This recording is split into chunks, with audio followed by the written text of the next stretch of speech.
2, 1. We're live. Magandang umaga po sa lahat na nanonood dito sa Facebook Live for an eternity of basketball. It's the evening over there in Jersey, New Jersey, and our guest is there right now. Good evening, Mr. Fields. You know, ang guest natin sa araw na ito, kung hindi nyo kilala, siya ay naging resident import for the Toyota franchise starting in 1979 until the franchise folded after 1983. He was here for 7 conferences. He won 3 championships, and he was the first recipient of the Best Import Award in the PBA. I'm Charlie Cuna, together with Sid Ventura and Noel Zarate. And our guest in Toyota Red is Andrew Fields. They call him Andres Bukid. Welcome to the show, Andy. I appreciate it. Thank you so much. Thank you for having me. I appreciate that. And I'd like to say hello to all the Filipino fans and supporters that are out there. So how are things over there in New Jersey these days, you know, in the days of quarantine and COVID? Yeah, it's you know, it's rough time pretty much. A lot of, as you can see by the news, certain areas are having rougher times than others. New Jersey pretty much has met the quota. They're keeping things up. They're staying on track as far as trying to fight this virus. But a lot of our southern states here in the United States, all the way over across to California and up, it's really bad. It's all in the red zone. So, you know, we just trying to fight it. And a lot of it is just discipline. You know what I mean? Mm-hmm. People are just being naive about wearing their masks. I mean, it's, nothing hurts to wear a mask. You know, they're protecting for your life. You know what I mean? It's you know, the norm is not the norm anymore, so we have to deal with that. That's right. And then you know a lot about defense, so that's about defense as well, right? Because defense was your game back then. But let's go all the way back. Let's talk about some basketball. Let's go all the way back to when Andy Fields was a young kid starting to play basketball. How'd you get into the sport, and who were your inspirations? Who influenced you to get into this sport that would take you all over the world? Well, that's well, you know, it goes back to it starts actually with my father, because he had played prior to me in his elementary and high school area times. He didn't actually go to high school. He went to where they did a handcraft school where, you know, you learn crafts. But he played a lot of the local basketball here in the area, which is where I pretty much got my height from. He was 6'6", and he was a pretty good player. So, you know, he maintained himself as a young man, and then kind of like passed it over to me.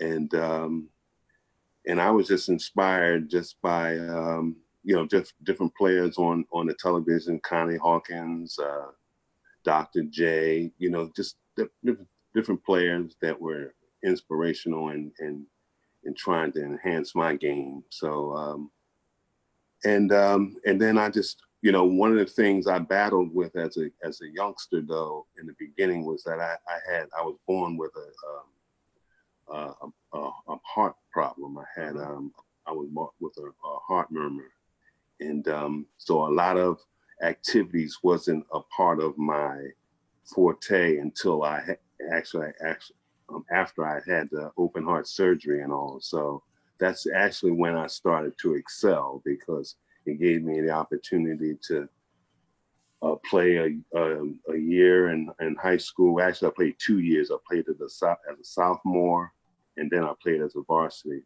player in my senior year, and then got the opportunity to go to college. You know, I mean, I could go on and on about that. That's where I met John Chaney, who I'm sure you guys might be familiar with. He's a Hall of Famer, and that's right.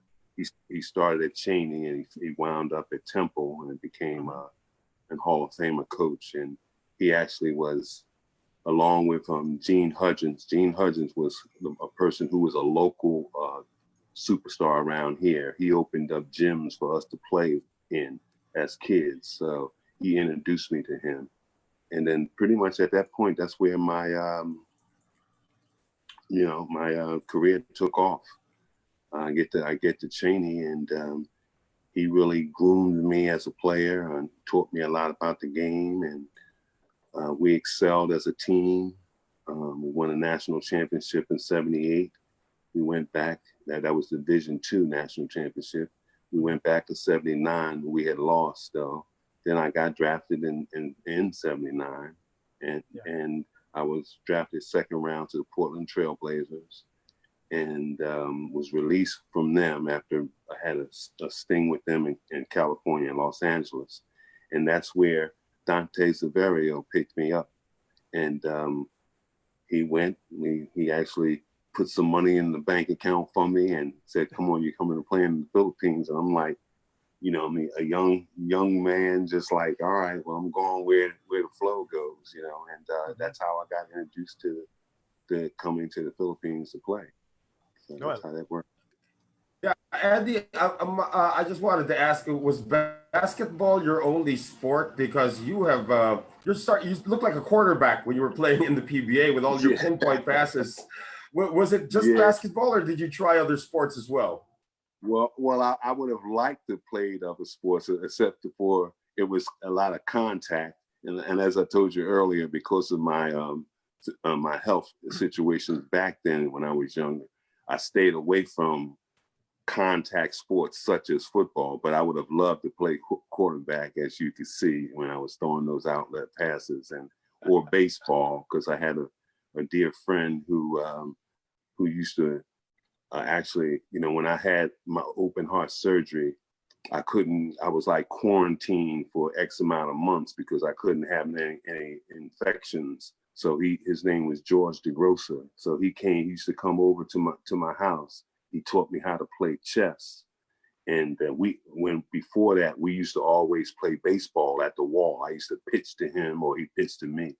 But that's where I worked on my arm. That's where I learned how to, you know, get that talent with my arm, throwing those outlets and all like that. So Andy, it was yeah, sorry. Yeah, okay. No, you mentioned that it was Dante Silverio who approached you about playing here. How did he find out about you? How did he discover you or scout you? Did he ever tell you?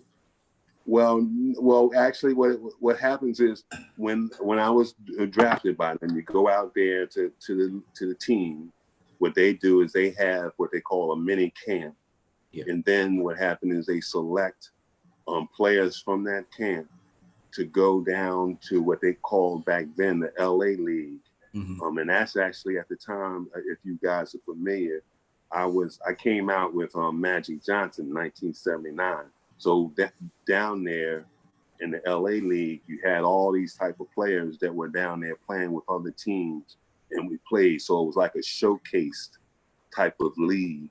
So he saw me playing, and at the time, the Portland Trailblazers had just won the NBA championship, and the only person that they had wind up signing that year was Jim Paxson, who was the first round draft pick. Jim Paxson. Yeah. So that's when they knew he saw me play, and I guess he saw my ability, and he had interest in me, and he approached me, and they took off from there. Did you ever hear about the PBA? Sorry, Charlie. Did you ever hear, Andrew, about the PBA before that Silverio approached you? I mean, did you have some friends who had played in the PBA? Yeah, but I hadn't heard about it. You know, my exposure, that was all new to me as far as even the experience of being drafted. All this happened like, really, you just got to think it was all within 3 months. You know, I get drafted and spent the summer season playing in the summer in the LA League with the Portland Trailblazers.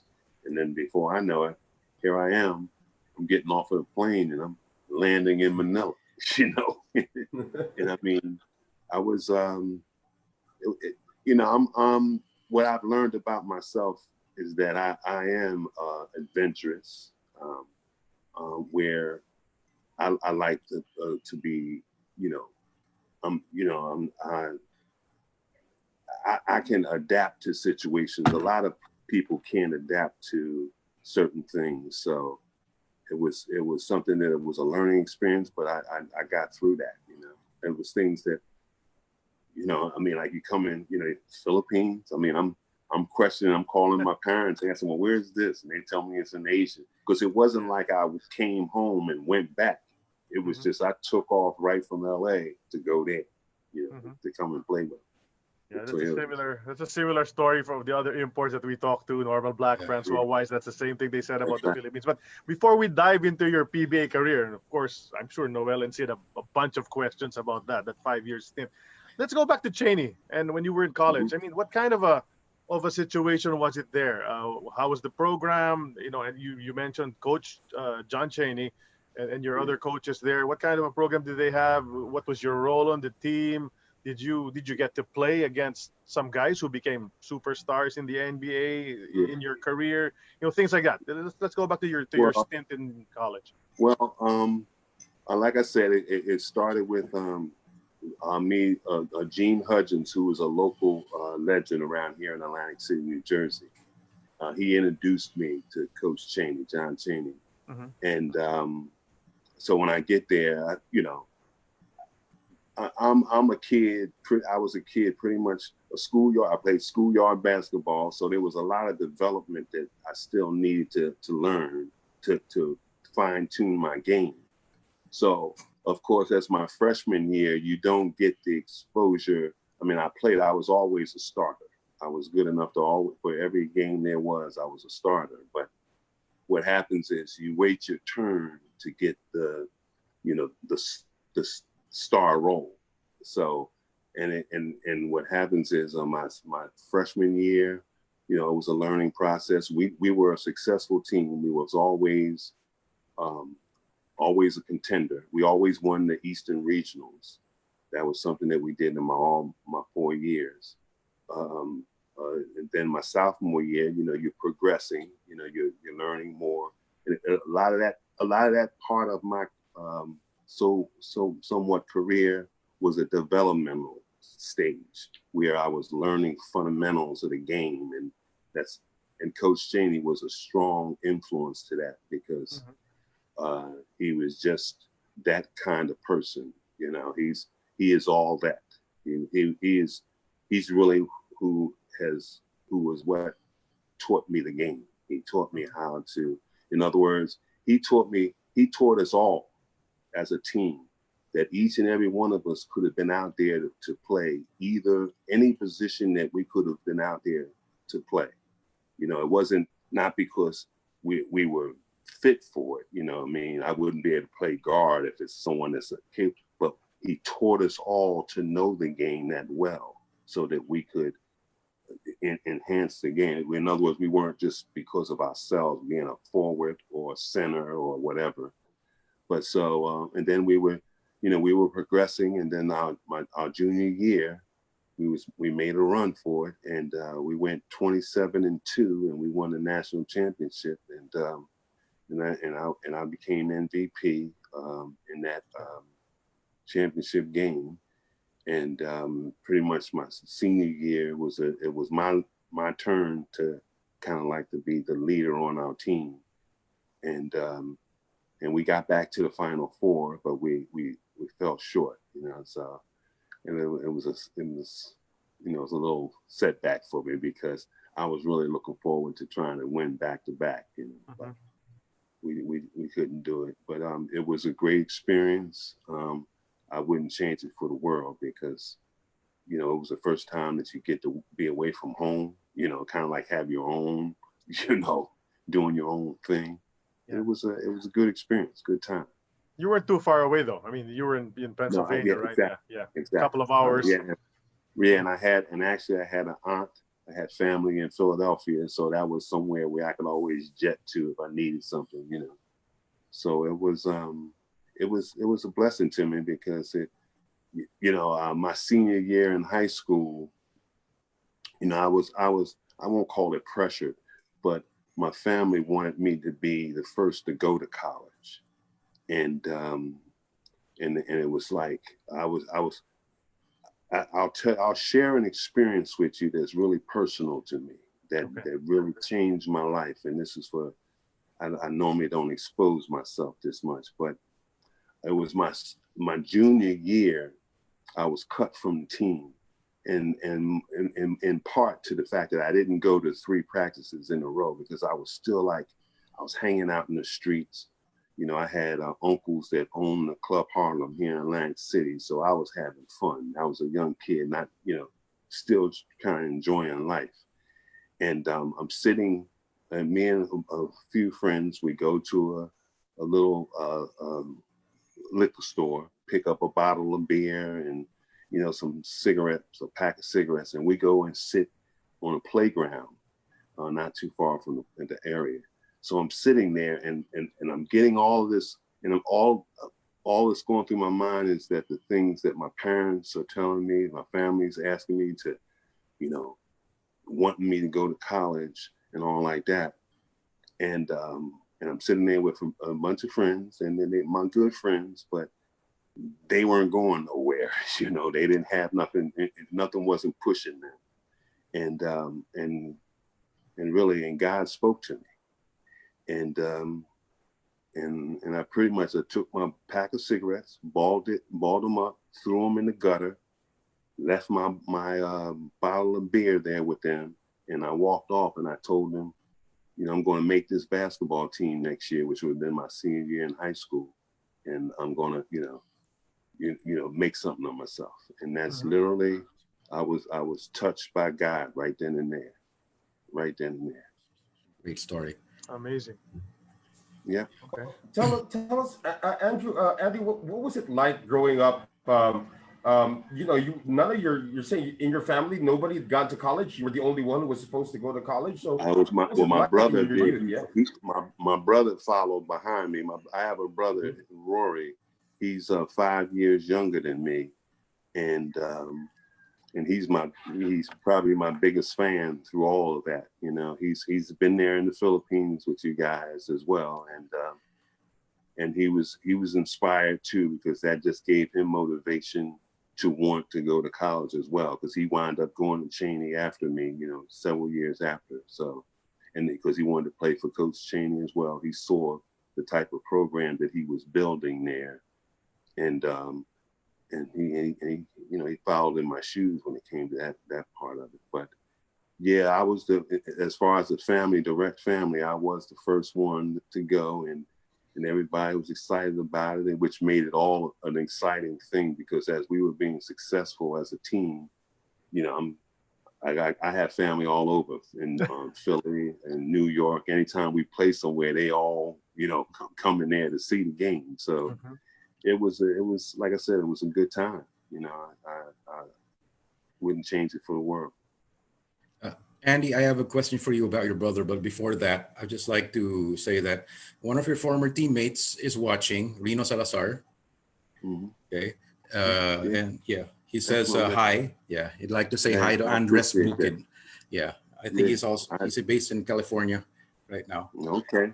And he said, I just want to say hi to Andres Bukid, one of my favorite players that played in the Philippines. I appreciate that. Tell him I said hello as well, and that, you know, it was a pleasure to play with him. He was, you know, I remember him as well. We used to hang out in the barracks. That when my first year, I stayed in the barracks there, and we used to shoot pool, because, you know, it was a nice setup there. Toyota was a very good organization, and I was glad and I was blessed to play for them. They was really a good organization. Yeah. Going back to your brother, I remember because, okay, this full disclosure, I'm a big Toyota fan. There was this game it was a 1980 Open Conference, and there was a knockout game between Toyota and Crispa, and you delivered the winning basket. I think that was a 3-point play. And then after that, when the buzzer sounded in the aftermath, someone came out from the crowd and embraced you, and the commentator said it was your brother. Was that Rory? Yep, that was him. He was there. Yep, he was there. Okay. Yeah, he's you know, it was a time, you know, like I'm a little superstitious sometimes, you know. I try, you know, I don't like sometimes, like when I have family, I have my brother with me. Now my brother, let me give you another example of that. Give you another example.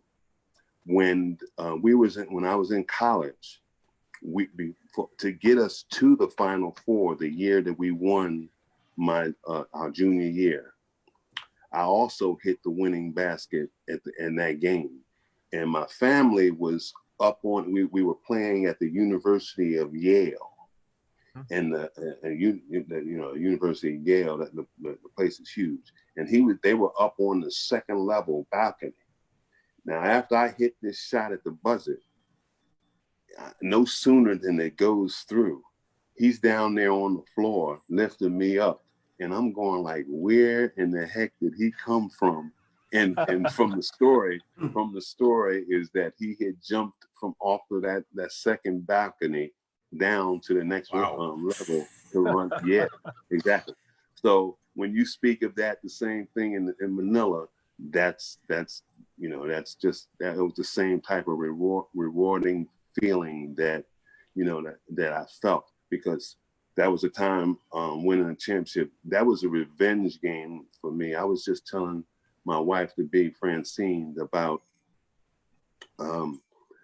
we had, if you remember, the year prior, we had lost to UTEX when we had a 4-point lead with 16 I'm gonna ask you about that later. and they came back and tied the game, and took us into overtime. And we'll talk about that later. So We'll talk about that. That's the crazy game, So my focus that whole season was nothing but to get back to winning the championship game, and that's. So if you can only imagine the adrenaline that was going through me at the time that we had beat them.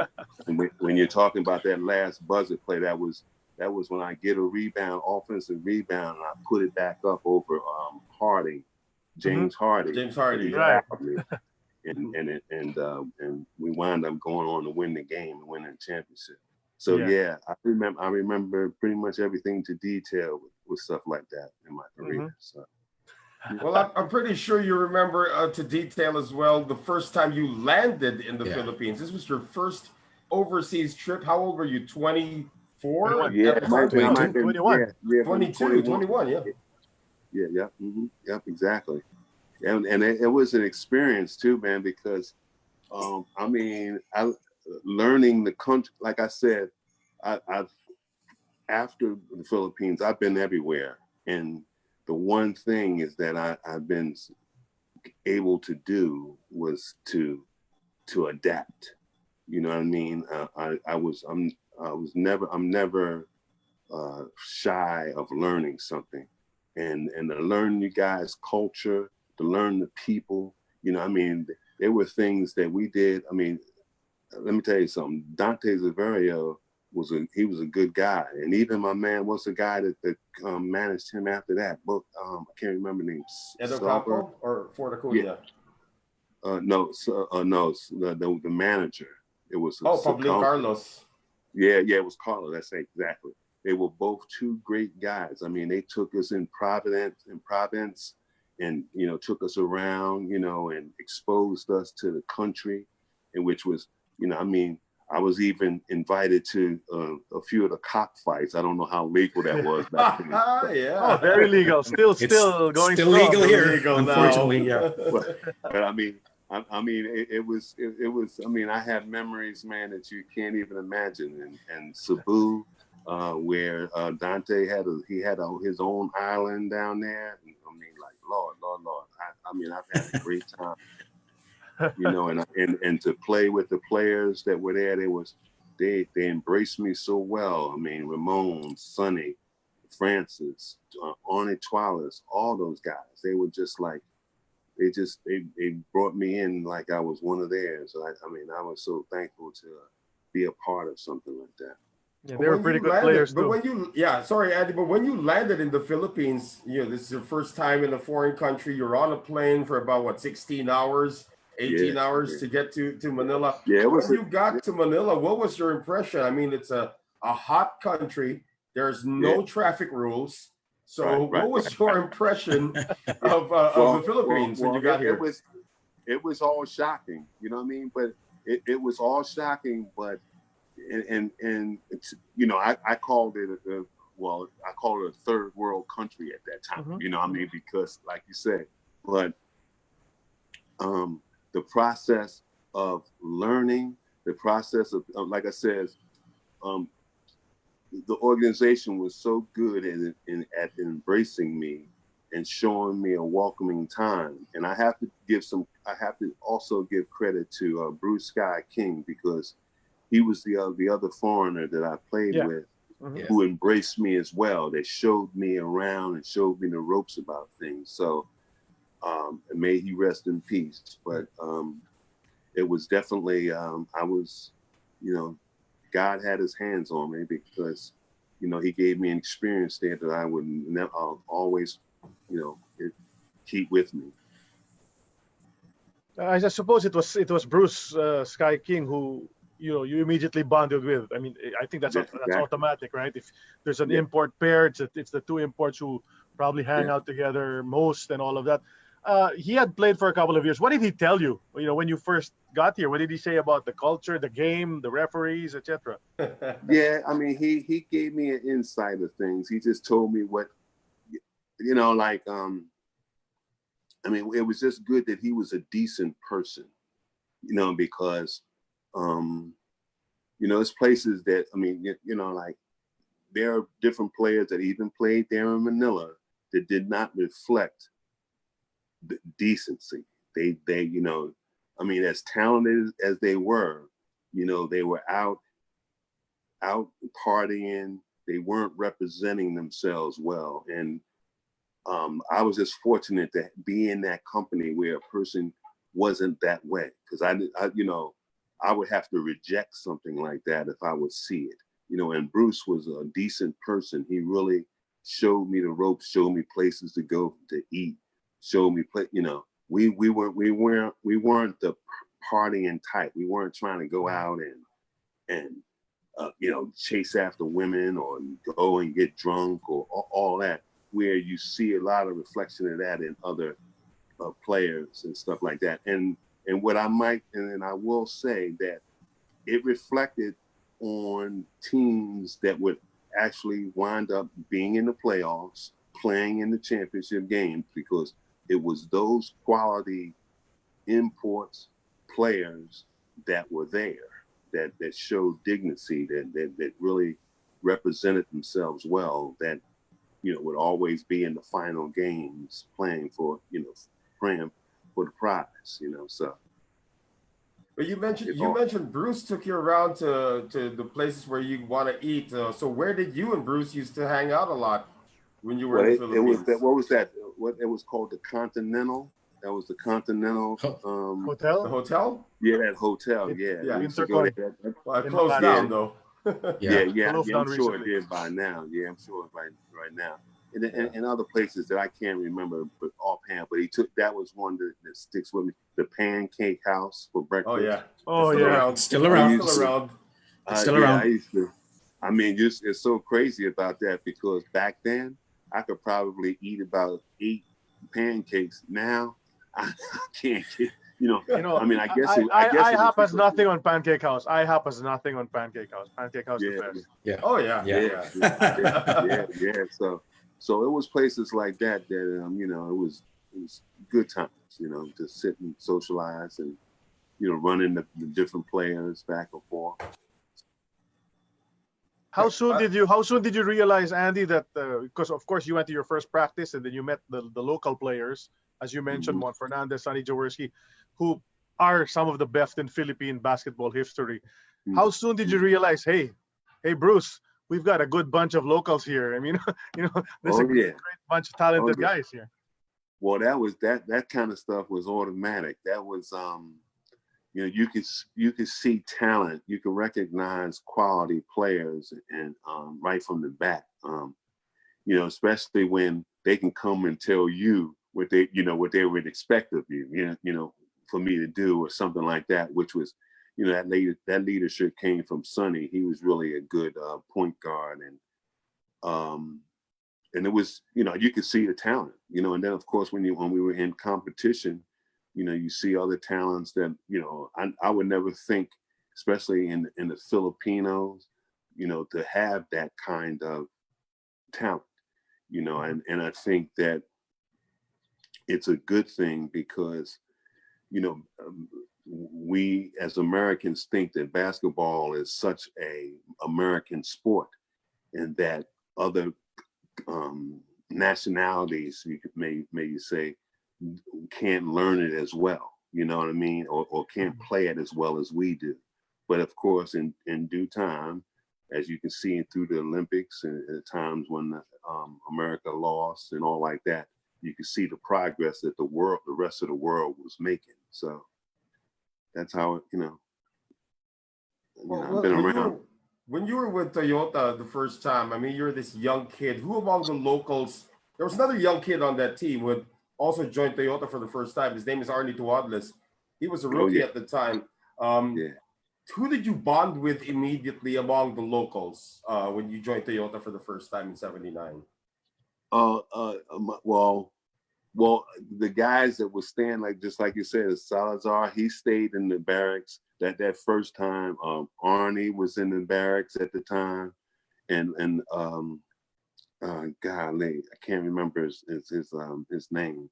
He was Give funny. me the jersey number, we'll figure it out. I can't remember the numbers and all, but it was a few guys that was in the barracks there that was, you know, they were just good, you know, good guys. I mean, they and Arnie was one of them. Like Arnie Tuadlis was a true talent. He was a raw talent. He was man. I mean, when I heard about his situation, it took me to my knees. I cried for him. You hear me? I cried for him because he was a good person. You know, I mean, when I heard about what happened, I can understand what can happen in situations like that. You know, because he was a confident person. You know what I mean? You know, and I know that gambling sometimes can get a little fierce with people when they take it wrong. But I teared up a lot for him because he had a good heart. He was a good man. Yeah. He's a pretty good player too. I mean, he was a very rookie. good. So you guys were rookies in the PBA at the same time. Yeah, I would call him a bad boy. He could ball. You hear me? He could ball. He could ball. I'm telling you, he could ball. He could do everything on the court. Oh my goodness. Oh my goodness. I'm telling you. Do you have any Arnie Tuadlis stories that you want to share with us? I'm sure you guys were the two youngest on the team. I'm sure you guys had a lot of moments together. Well, a lot of things, a lot of things that I had with Arnie was, like, I mean, I know we were rookies at it and we were fresh at it, but, sometimes I would give advice as well. And sometimes he would have to learn it through the process. So there's a lot of times I would have to give him a look like, like, you see what I mean? You know what I mean? Like, cause he was hyped. He was one of those like hype guys. He went on instinct. He just went on raw instinct. And most of the time it paid off for him, but there's sometimes you got to still keep your head about yourself as well, Right. And those are the things that, I try to encourage him, to give him a better perspective, which, I know even later in my basketball career, I started getting a little like hyped about things too, but I learned to calm down in time, because it was a little more personal than at that time. That's all. Mm-hmm.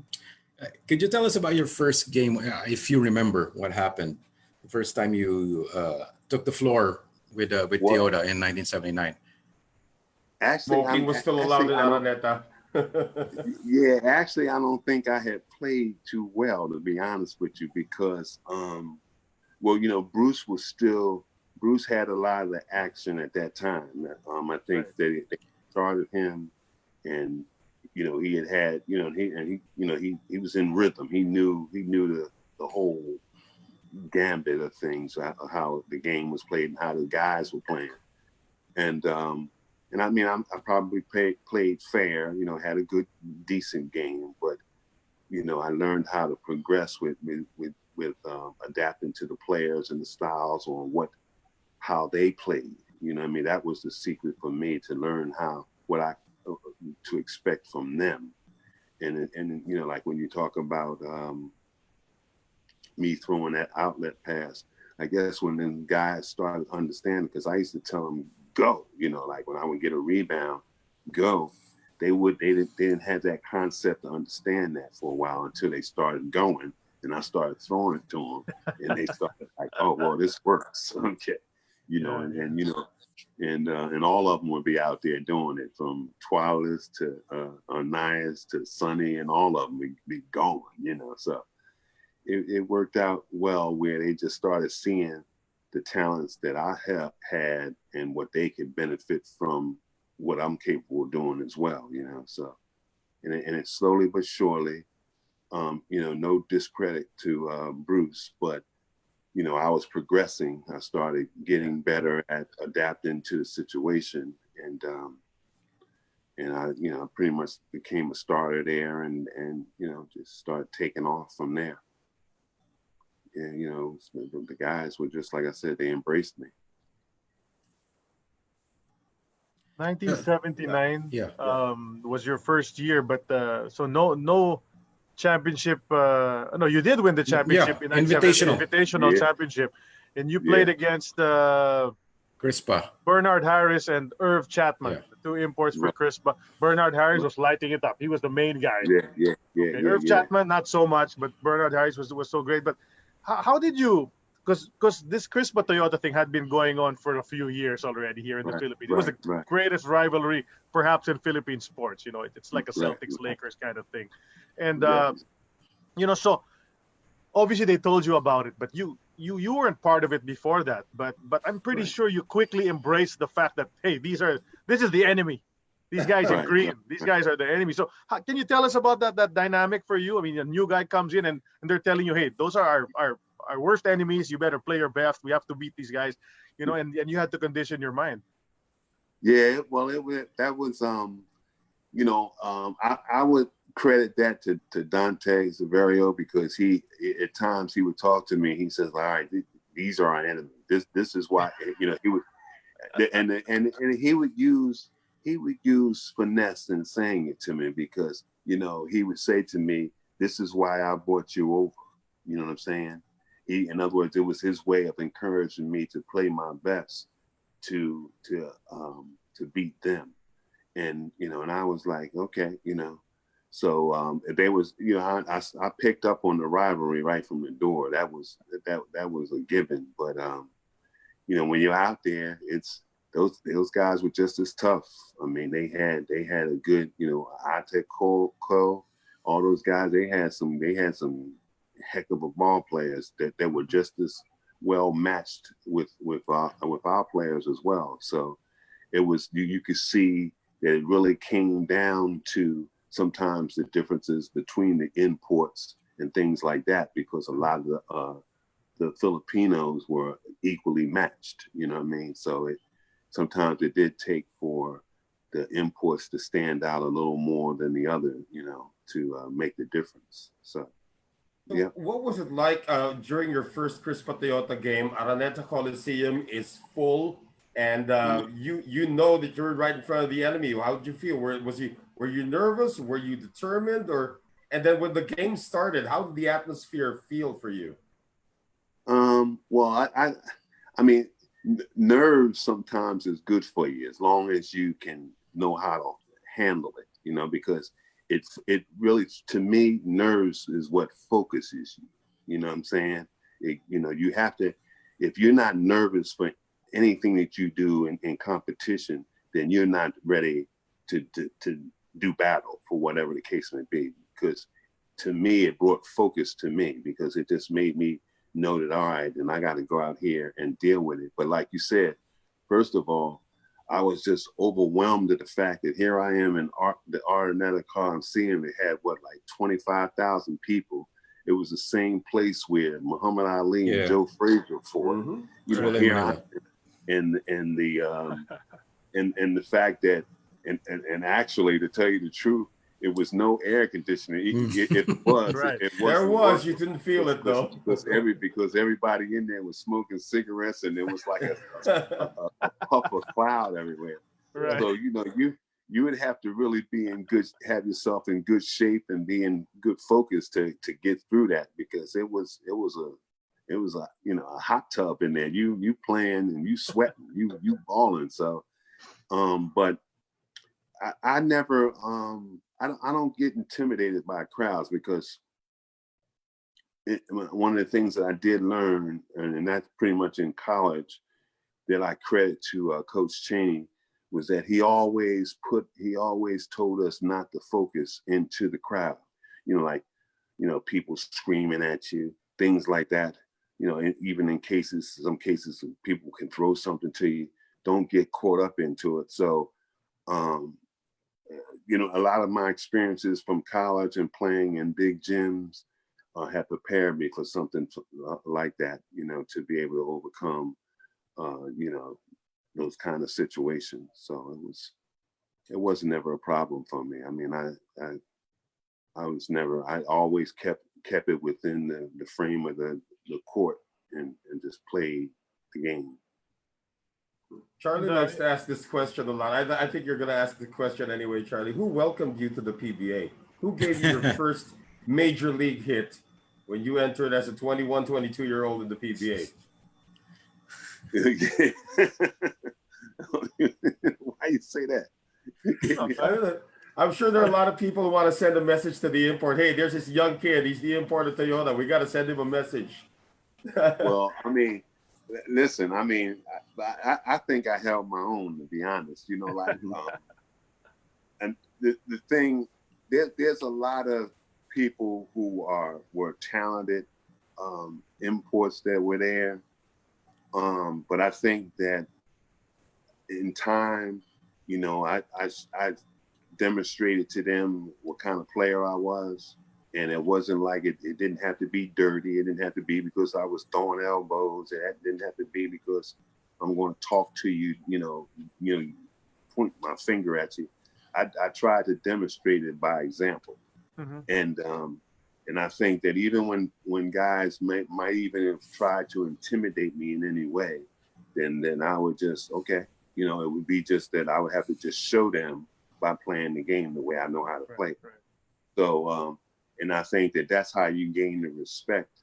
And I went on to have an 18-year career, and that's pretty much the respect that I gained around the world for that matter, because I let my game show it, not words. Right, that's action. true. Okay. Yeah. That's true. We remember, obviously the local big guys would try to, hit you or whatever, and you'd just be cool.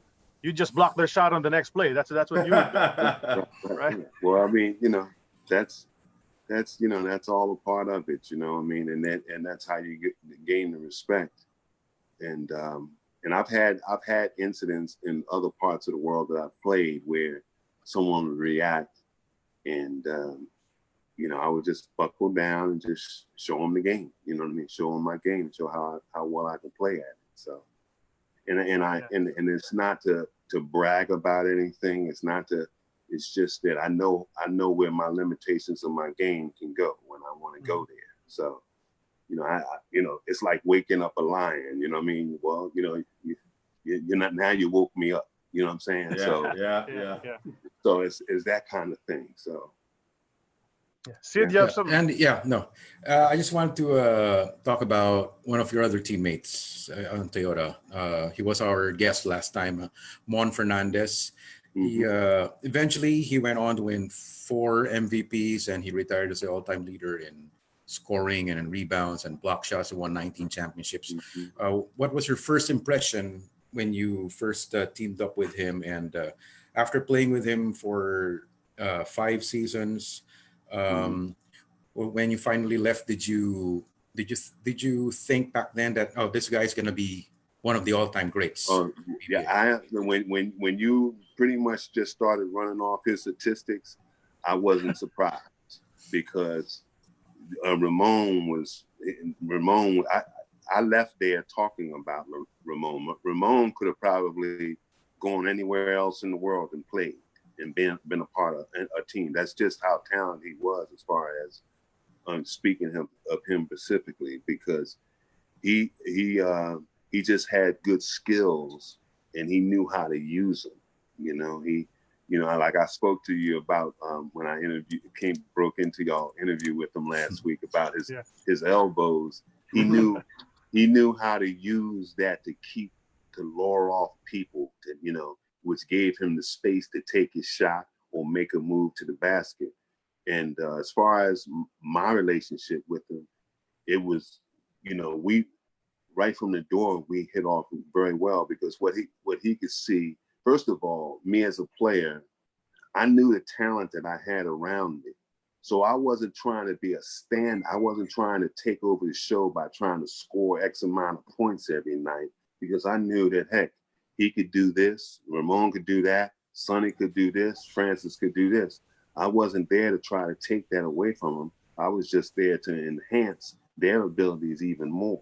So when he could see that, all right, you get the ball inside to me and you make a cut or something, that I can make a pass to you or whatever, that's how we started becoming very compatible with understanding each other's game. And that's what made it good for us, because he was pretty much playing a forward position inside, along with me playing a center position. So we adapted very well. So, but like you say, those numbers, I would have expected that from him, because that's just how talented that he is. Well, Sid asked the question about Ramon Fernandez. I'm going to ask the question about Sonny Jaworski. How special was this gentleman by the name of Sonny Jaworski? Well, he embraced everything. He was a good leader. We know his talent. That when you know he could shoot, he could pass, he could dribble, all of those things. But he knew how to direct us.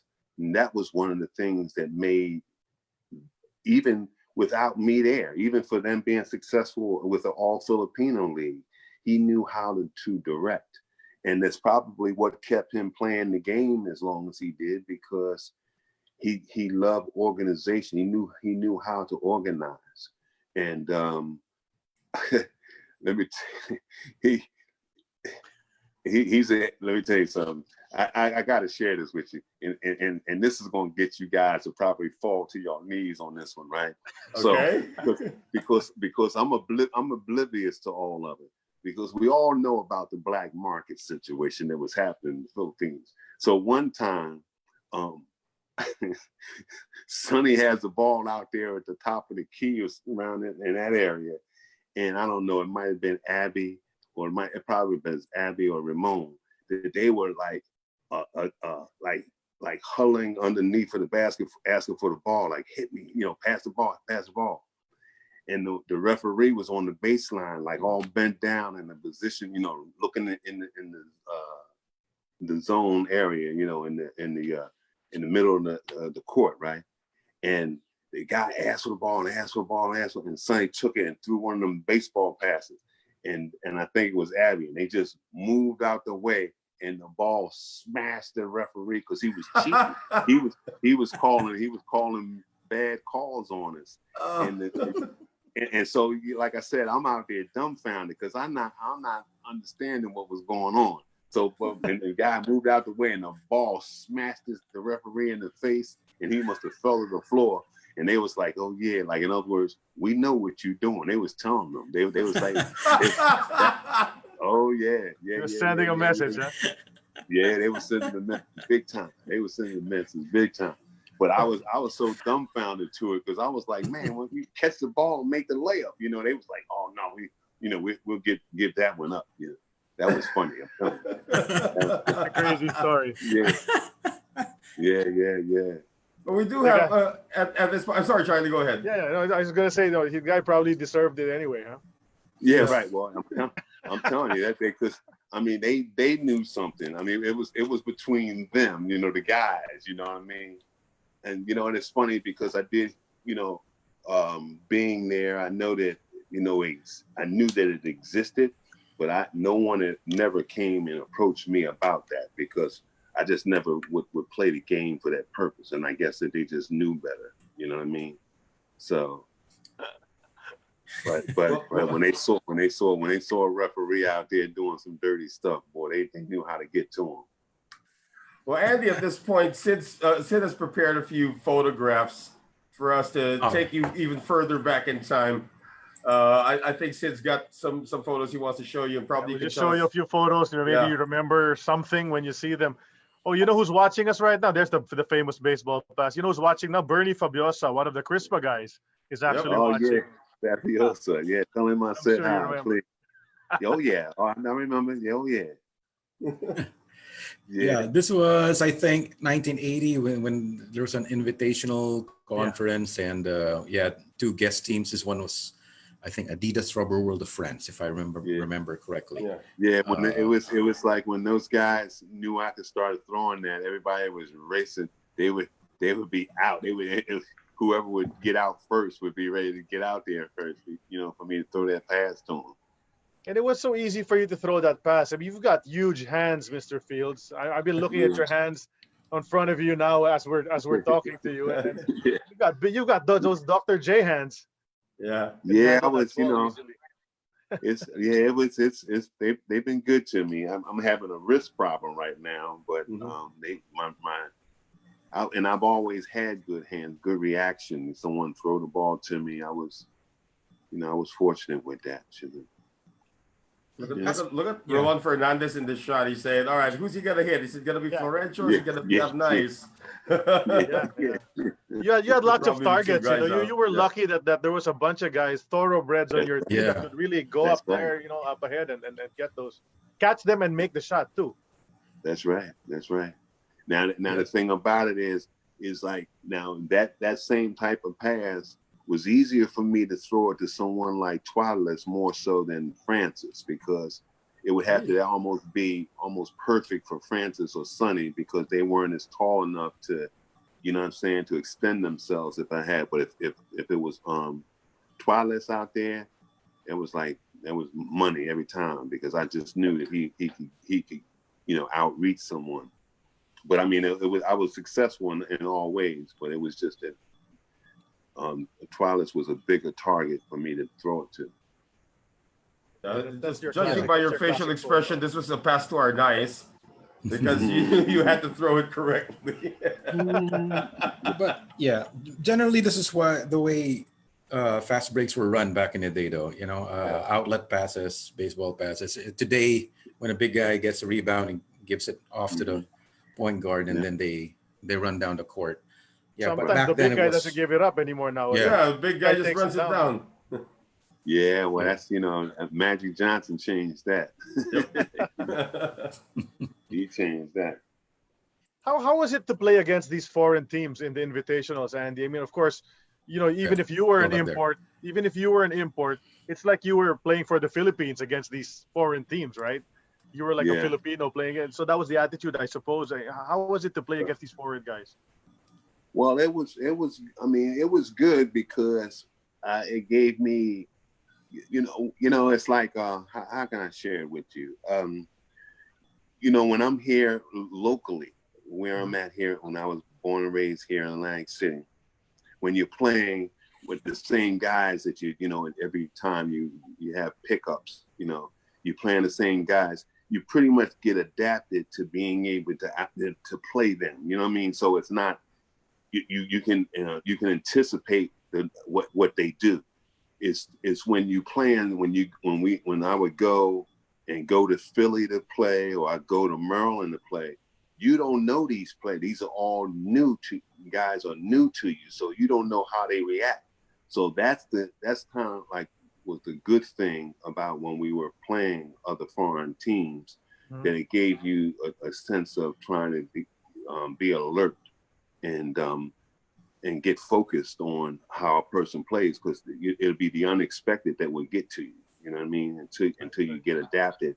Maybe after a first quarter or after the first half, then you can understand what a player plays like. You know what I mean? So those are the things that I try to embrace when I'm playing someone for the first time. All right. Yeah, this conference, I think you guys finished runner-up to one of the other guest teams, Nicholas Studley of the U.S. I remember. 1980. The next one is San Miguel in San Miguel Imports. Aaron James. Aaron James. Who's the other fellow? I can't remember the other guy. Now I know that Aaron played with Glenn McDonald. Right, that was in UTEX. Then he played for San Miguel. Yeah, this is San Miguel. Yeah. Oh, This is okay, San Miguel. This is his second stint. I can't remember which one that was. You know what? I'm sure someone will put it. Someone will see, and then one of the fans will post who that other This import was- is. Yeah, this was not. I think 81 already because Aaron James is already with San Miguel this time. Yeah, And but you know what? I think I watched this game live, if I Mm-hmm. remember correctly. I watched the Toyota San Miguel game live in 1981. Yeah, So I'm there somewhere in the background. That was the year we won it. 81. We won it. That was the year I was the best import. That's right. Yeah. Mhm. on that. You played with Victor King in 1981. Yeah, exactly. Yeah. Yeah. You also Vic- beat. Vic was- You That was beat Toyota. Crispa. You beat Crispa in the. 3-2. Yeah, That went walked on, 3-2. Yeah, I remember that. And that was And, the last Crispa Toyota finals. So let's Mhm. Really? well, What? because we're going along. Yeah, that's the last time Toyota and Crispa played in the finals was 1981. Yeah. Wow. Now going back a little, this one. Oh, look at this. Yeah, you're dunking over Fitz Gaston. This was against UTEX Right. Yeah, in 1980, and Now yeah, who's that player? Who's that player? Fritz that's right Gaston. That's Fritz Gaston. Gaston. there? Yeah. Well, the other one, it was a shooter on that squad. You Adornado. Bogs Adornado. Oh, Avenado. Yep, that's the boy. Let me tell you something. He was that boy was bad. Avenado was a good player. He was a real good player. I had He's a lot a of. three-time MVP. Oh, let me tell you something. He was bad boy. He was bad. Him and Atoy Quo for the Crispa. Those guys was sharp. I as guards and stuff. I remember them because they were, they were always somebody that you had to contest with. You know what I mean? You had to make sure you played them well. And you had to pick them up off the switch, and when you had to pick them up off the switch, you knew That's you were right. in trouble, right? Right. That's right. You had to step out on them. Yeah, Bogs had a good stroke. Bogs Adornado had a really good stroke. Oh man, I'm telling you, man. And he had he had a good body, he had a good size on him, Yeah. And he had that pump fake that everyone just bit into. Oh yeah. Mhm. Yeah, I remember them guys distinctively. Yeah, how can you forget Okay. someone as good as Bogs Adornado? Yeah. Going back here briefly, Jay Mercado just messaged. This is actually James Robinson. Okay. Oh, is that James yeah. Robinson? Yeah, It's a lot taller. James Robinson's like what 6'3", 6'4", or something like that, right? Yeah, but Yeah, he's remember. he's probably going it. I don't know what that is. I don't know if that's me blocking or trying to go for a rebound or what. I think it looks like it's a rebound play. Looks like. I Mhm. can't be sure. But I remember, Andrew, that you were the first imports because before that everybody was like in the post, but you guys started taking it to the sky. You started dunking a lot. Your rivalry, of course, with guys like Cyrus Mann and eventually Snake Jones also. What was it like going up against those big Crispa imports as well? Yeah. I have a Well, photo. that actually enhanced my game because I played big. You know what I mean? I knew how to play against guys like Snake Jones was about 6'9", 6'10". Mhm. So, but I knew how to guard against that because through my college career, I played against bigger guys. I was playing pretty much at center until my senior year. My coach gave me the reign to play like the 3 spot, so I could start scoring more. But I felt more comfortable when I was playing against bigs because I knew how to play the interior. So I liked the challenge. I thought I did pretty well at it. So No, but like if you look at this photo now, you're dunking over someone from the UTEX Wranglers. That's Fritz Gaston. So I think maybe this is the time to talk about it already. By 1980, your second season in the PBA, you had replaced Cyrus Mann as the best defensive big guy that ever came into the PBA. Because it was Cyrus Man earlier on that it was you already. But then you played UTEX in the finals, as you mentioned earlier. Okay? And it's game 5, and you're supposed to win They're up already. 4 with 16 seconds to go in regulation. That's right. That's right. So what happened? Based on what you remember? Well, what happened was that it was really a mental lapse, because what happened is we were more when 4-point lead with 16 seconds, we didn't protect the game. We didn't finish it. We just didn't complete our tasks. And what happened is Glenn McDonald's come down, pop, he hits a quick shot. I think we get laxed on an inbounds play, or even when we came down and tried to score. I think Glenn was going to a basket and I was going up to block the shot, and Aaron came behind, Aaron James, and scored the layup behind it.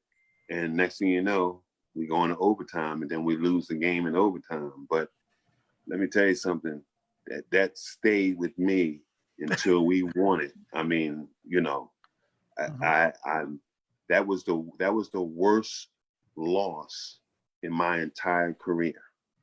I tell you the truth, because I could, just as you talk about it, having a 4-point lead with 16 seconds, and to know that even with me out on the floor, to have the opportunity to do something about it, that like anything that I think that I could be a part of changing,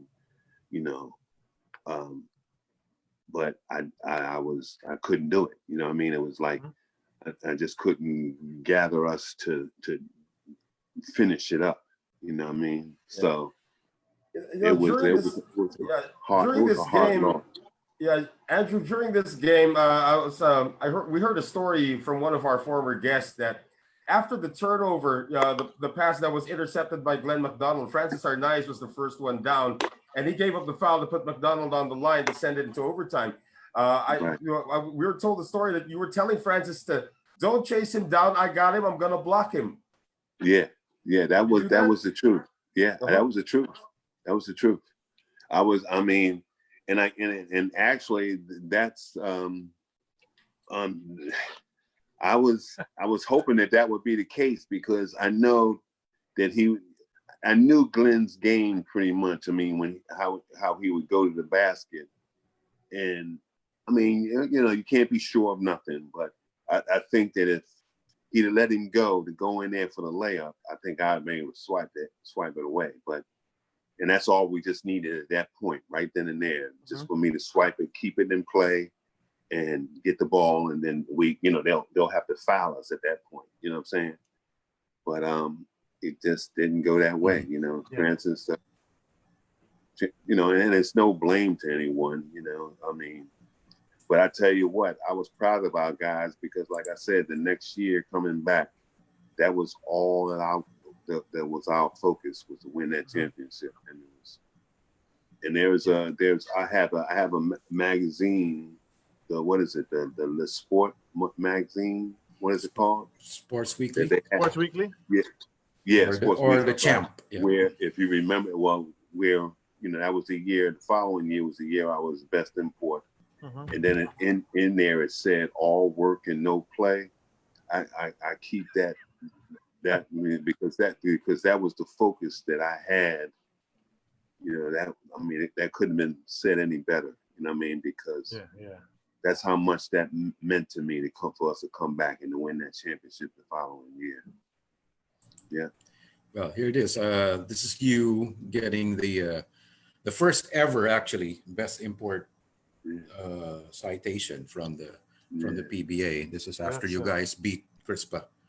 Right. And there's a story about that, because I guess I had already won it, but it was something that they didn't know whether or not that they wanted to announce it to me. In other words, if we would have lost the game, would they have announced it there in public?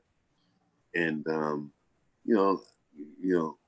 things happen the way they happen for a reason, and it was like I said, that was a triumph time because that was the total reward of because I was deflated when we lost the year before. Losing was not something that I was used to, especially in championships. Andy, I'm going to ask the last question about that game. Our good friend Jay Mercado asked me to ask you this. Abi King said that you were supposed to give up a foul against Aaron James because you guys weren't in penalty yet, but no foul was done. And I think Coach Ford Acuna instructed you from the bench to make this foul. Is this true? It might have been. I mean, I can't be certain about how that went down because I think, but it's probably true. It's probably, I just didn't know. It happened real quick what he did. That's what happened. And because it was like a spin move or something that he did. And it was just, I'll just let him go.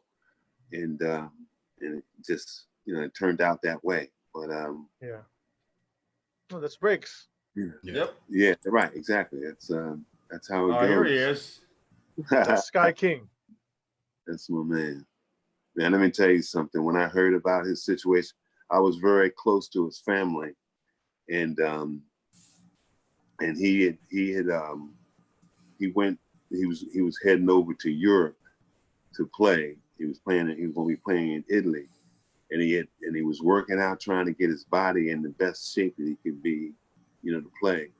And he went out, and his mother told me he went out and ran X amount of miles, and he came back and sat in a recliner chair and left us. This was in 2010 when and I mean, passed I was away. like, but how old was he then already? I mean, he had Yeah, had a long career, and then he's trying to make a comeback in Exactly, 2010. well, I'm not sure. Well, that was just it. I think, well, he had problems holding his weight down. You know what I mean? So what happened is he got an opportunity to play in Italy. The money was pretty nice. You know what I mean? So he was trying to get himself there. So that, they gave him an opportunity, signed him. So he was out there working and trying to get himself in good condition. Man, you got to send me that picture. You hear me, man? Y'all got to send me that. Yeah, We will. Sure. Don't Right worry. now, if you want. Look at that young guy on the right, man. Yeah. Look at that young kid. With the afro too. Yeah. And I'm You got a mini afro going there. I'm going bald now, so. Yeah, but Andy, how was he as you've talked about his character, how he was as a person, but how was Bruce as a player? I mean, I think a lot of fans maybe weren't able to watch him play. How good was he on the court? He was good. I mean, he had an exterior presence. He could shoot that three like it was God. I mean, he was because that was the first thing that happened when I came to practice and I was competing against him. I'm thinking that he's going to go and post down low, so for me to get ready to guard him down there, and he was out there sticking 3-point shots like it was going out of style, and I was. I had to adjust to that because, he was talented. He knew how to play. He was, when I looked the history up, I think he came out either third round or something like that as well, out of Dayton or something like that. He was a good player. He was a good player. I just think that over time, I mean, like he just like even for myself, just to share with you guys. I mean. I probably, if the seasons were long enough, especially for like open conference play, I understand that it was all sometimes to have the all Filipino league, and that was like 3 months, and then you had the 6'5" under league, that was like 3 months. Now, but for me, where it became difficult was the one season. It went, the cycle had changed. Like when I first got there, it was open, then it was open, and then they changed it the year after that, where it cycled back to all Filipino then 5, 6'5" and under, then open. Well, that's waiting that 6 months was so hard for me because when I came back, I was practically out of shape. You know, I mean, I was getting myself in shape. So in the latter part of those years playing in the Philippines, I was looking for the transition to get over in Europe because the seasons were longer, you know, and it was no fault to the Filipino league. It was just the fact that, you know, I was working on a family. I was actually, you know, I gotten married. I was thinking of having kids, and I wanted to find something that was going to be stable. So, and of course, an agent was encouraging that situation. So there was even a time when Sonny Jaworski was reaching out to me to try to come back to play, and it was the same year that my son was being born, and at that time I was in France. Actually, I was actually, when he reached out to me, I was in Holland, and we had just won a championship there. But I was trying to get to a upper league that could pay me the kind of money that I wanted to be paid. So what year? Yeah, what year did Sonny Jaworski contact you? that was about like 74, 70. I mean, not 74. 84, 85. Yeah, it was that season. Yeah, that's Ginebra already. Ginebra. Yeah. And so I was actually going to ask about that. Yeah, and so what happened was, you know, the thought of me coming back like that wouldn't have, you know, I just thought about, okay, it would just be for X amount of months. You know, I was looking to really establish myself. I was, you know, those seasons in Europe are like 9 months or 10 months, depending on how you negotiate it. But when Sonny reached out to me, I was already I was trying to establish myself because my son was being born, and I was trying to, you know, kind of like find a place to be at home because I wound up playing in France for 7 years. So, you know, that the thought of coming back to the Philippines at that time wasn't feasible for me, and that was probably the only reason why I didn't, only because the seasons were so short at that time to come back and play there. That's all. Yeah, but that would have been great. Imagine if you had come back in 1985, you were about 27 years old. That's like in your prime. You were in your prime right there. So yeah. So the Filipino fans, basketball fans, missed out on you. Some of the younger guys. And I guess that also answers the question that some of the fans have been raising, that after Toyota folded in '83, it never came back to the Philippines. Yeah. This guy dunked on you on his first game. Yeah. Tell us about that experience. You met him in midair, and you met him in midair, and he just dunked on you. Yeah. Well, that was he probably caught me off guard that time, but you can be sure it would never happen again. I can tell you that. Of course, I have a picture, guys. That's Billy Ray Bates of Crispa. Of Ginebra, right? Oh, Crispa at the time. Sorry, Crispa at the time. Yeah. What do you remember? What do you remember about this guy, Billy Ray Bates? Well, I mean, you know, he was full of energy. And he could play. He had but I mean, like I said, it's talented. I'm not taking none of that away from anybody. But you know, sometimes when you're out there and you're playing for yourself and not for the team, it's not feasible because it's not going to enhance the rest of the players. And when I was talking about earlier about the character of people, sometimes he reflected that. He off the court in the public eye, he was, you know, it was not a good look. And as a matter of fact, I think was that the year we beat them in the finals? No. I believe that in 83. No, he came first in 83. They won the Grand Slam. They won all 3 tournaments. Crispa did. They won that year. Yeah. I think this was your last conference with Toyota. Oh, okay. If I'm not mistaken. Yeah. You probably beat them in a elimination game or something, you know, during the preliminary rounds, but they won all 3 championships. Won all 3 championships. Yeah. That year. Oh, okay. Yeah. They won that Grand Slam. So wow. And then he's the one who came back. He came back 3 years later to play for Sonny Jaworski with Ginebra. Yeah. So Oh, really? when you And they when won a championship. He and Michael Hackett, they Yeah. won a championship there too. So he Oh, did yeah. win, but when you were talking about those imports and the character and this and that earlier, early in the show Right. today, he was actually the Right. guy on my mind. Right. No, exactly. Because you're not Oh. the first fellow who spoke about Billy Ray Bates being a heck of a talent, but Right. right? Exactly. I think all the imports we've interviewed, well, with the exception of Sean Chambers and Norman Black and Francois Weiss, said Mhm. Billy Ray Bates is a phenomenal import, but off the court, he just had some Yeah. problems that he couldn't solve. Yeah, exactly. Yeah, and that's, I mean, I didn't associate with him, so I didn't get to know him any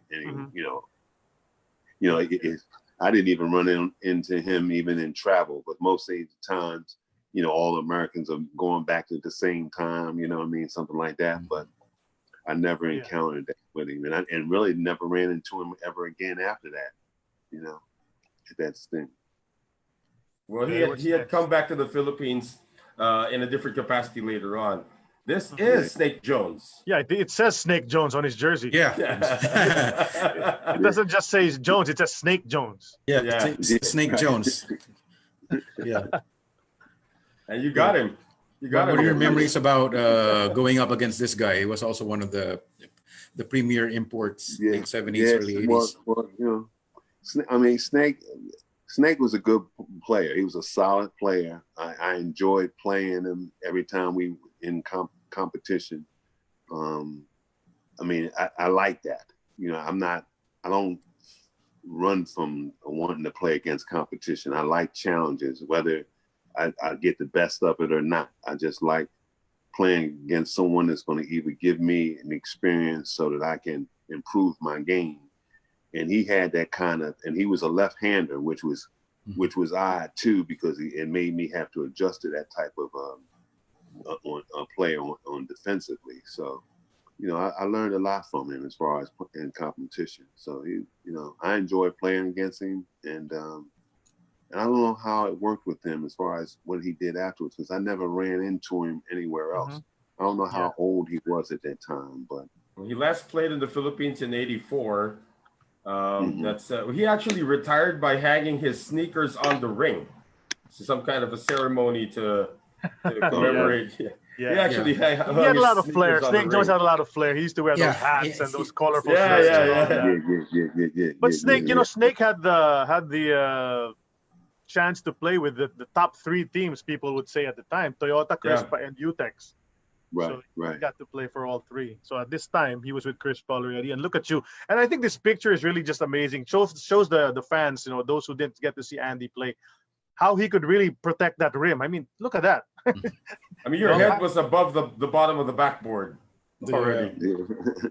Yeah, I think the ball had no chance here going in. I'm saying you got Snake here. Snake couldn't get up anymore at this time. This is a bit later in his career. But is there a particular reason, Andy, that you chose number 1 as your jersey number? It was just the first thing that came to my mind when they asked me which number that I would want to wear, and then it was just an instinct. That's all. It wasn't something that was particularly that my favorite or anything. It was just something that I just said I'll take 1. Yeah, we asked Ramon Fernandez about why he wore the number 10. He said, "Just be number 1, but just don't show it." And Andy Fields is a different story. He showed it.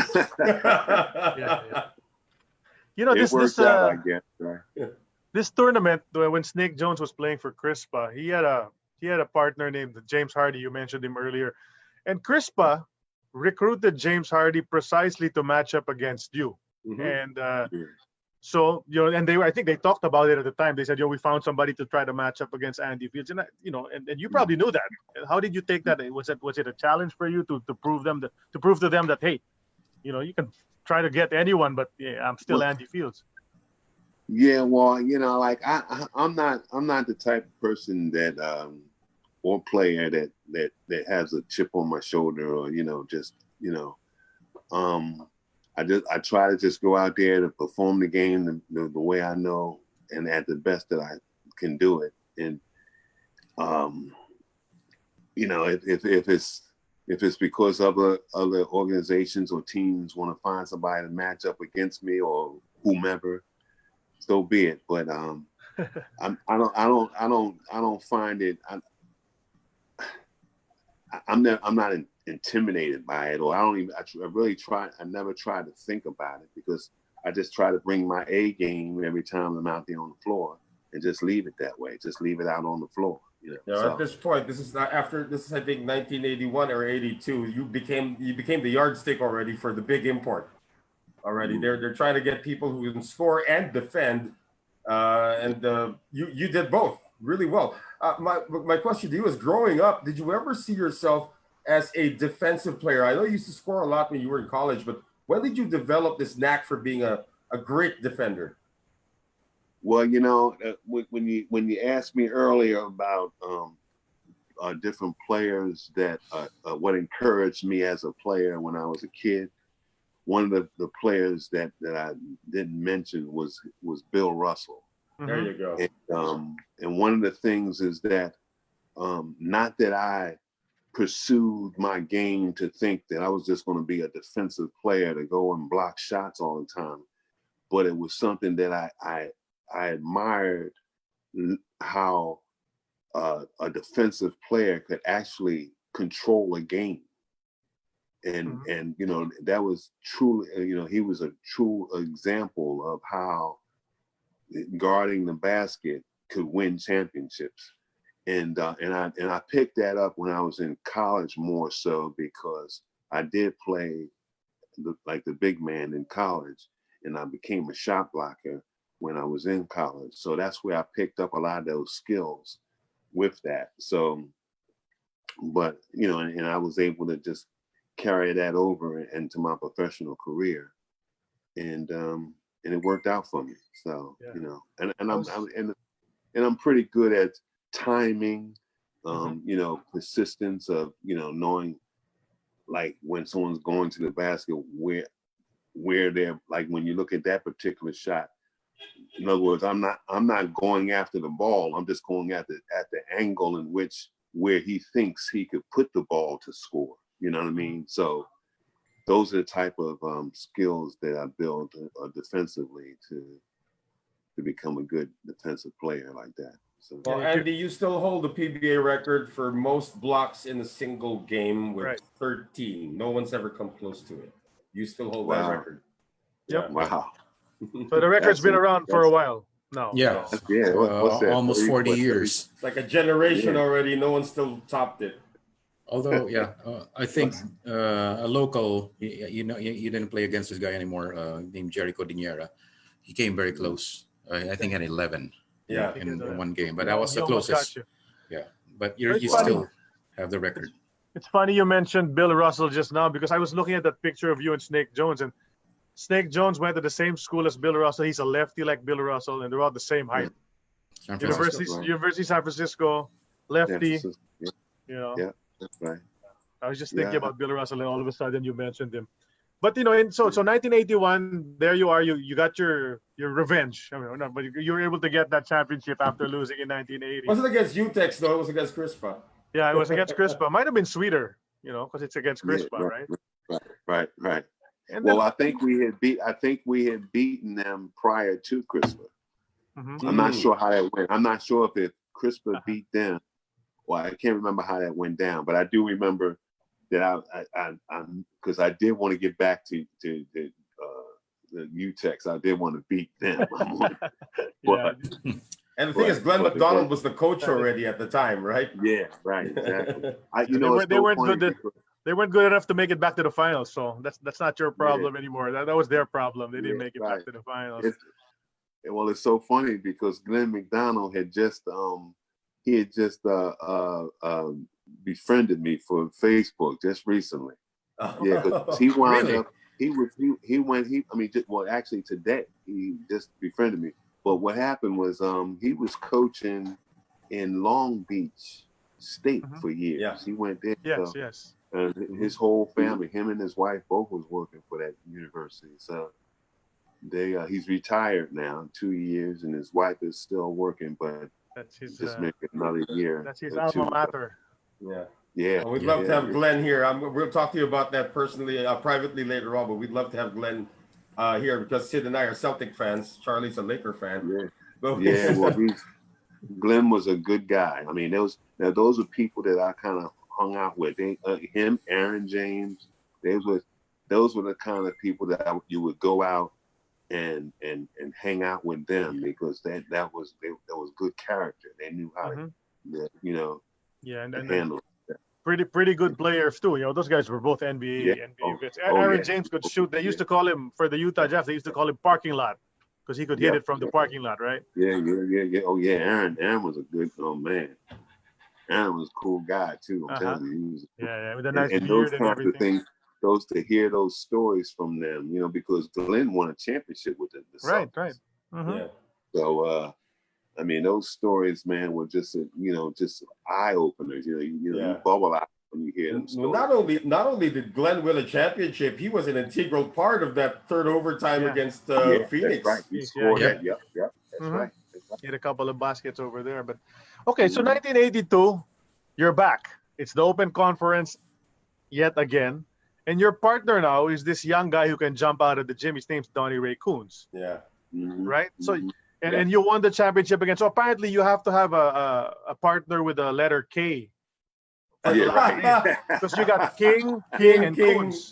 King, and Coons. Right? It went anything with Brewster, huh? That's right. So King, and Coons. But Donnie Ray Coons, tell us about him because he became a popular figure too for the Filipino fans. They loved the way he played. He played for San Miguel after Toyota. Then he played for Alaska as well. Then in 1986, and that was his last stint here. So what do you remember about Donnie? Well, he was a complete player. He as a guard, he had a full game. I mean, he relieved a lot of those guys because at that time, Francis and all them guys, they were slowing up a little bit. I mean, they was, and so he could really, who he reminded me of, if I could associate him with a NBA player, was Dwayne Wade. He had. I was about to say that too. Like that. You know what I mean? Like, I mean, I'm telling you, he was a complete player. And I enjoyed him because we had a lot of respect for each other. And it was the first time I had actually played with a guard in that situation where, the second American was a guard. So it was, I mean, he could play. He could play. I mean, and our combination was really a threat in that league because it was an inside-out game. He was in the exterior and I was an interior. So it was a double threat to a lot of the teams. I'm sure you remember a lot of the imports that you played against. That conference 82 Open when you won the championship, you played against Gilbey's, and they had two prolific imports, Lou Massey and Larry McNeil, two guys who could put up 80 points. And they did. They both did score 80 something in their careers. That was a headache. Them boys were those were headaches because the thing, you know why it was so difficult with them. They were the team. Like when you talk about them going out and putting up 40 points, they knew that for them to win, that they had to score like that. So what does that mean? That means that if you're guarding them, they shooting the ball 40 times a night. You know what I mean? To get their 40 or whatever. You know what I'm saying? So like that's what made it so difficult playing them because that's a long night. That's all I can tell you when you're talking about guarding and Larry McNeil. He was wiry, he was spinning and, he's jerky and he was a talented, he was a, when the terminology that we use, we'll say something like an old head. Well, that's what kind of Larry was. He was like that old school kind of player, you know what I mean? Doing all those trickery type of moves, you know what I mean? And you just really you learn through the process of that, because he was a skillful player and he had a good game. He had a good shot, good range, all that. But, we was able to get by him, you know what I mean? Because really the problem with them is that they didn't have a lot of the local support. Right. Yeah, that's true. Yeah, I actually checked out the rosters for that final series. And I looked at the Gilbey's Gin roster and I said, this team, it was really McNeil. Who was on it? Who was on the Gilbey's Gin roster? Wow, Oh, you know, Generalao. Rolly Buhay, Yeah. Ed Ducot, Marlo Hakutin, Willie Generalao was there. Generalao. Yeah, Willie I Generalao. think Joseph Ferreira was there. But I mean, if you look at it, compare it to a Toyota lineup or a Crispa lineup, Yeah. the locals, Right. you know, you can't. I'm sure they had hard and they fought hard and all of that, but it's just, you know, the talent level just Yeah. wasn't at par. But they made it to the finals. They got swept, but they made it to the Yeah. finals. But Right. these two imports were really two of the Yeah. craziest scorers that we I just ever want to had. add, because I said Yeah, earlier it was right. Snake Jones who retired and hung his shoes on the ring. I have to correct myself. It's actually Larry McNeil who did that. He retired in hung the his- Philippines after playing for the Winston Kings in 1984. Hung his sneakers up on the ring. So it was Larry McNeil. So you're talking about the 280 guys, Lou Massey, Yeah. Larry McNeil. Yeah, Big because- headache, but you were still able to defend against them, Andrew. Yeah, Did we was you able- neutralize we was them able- in some way?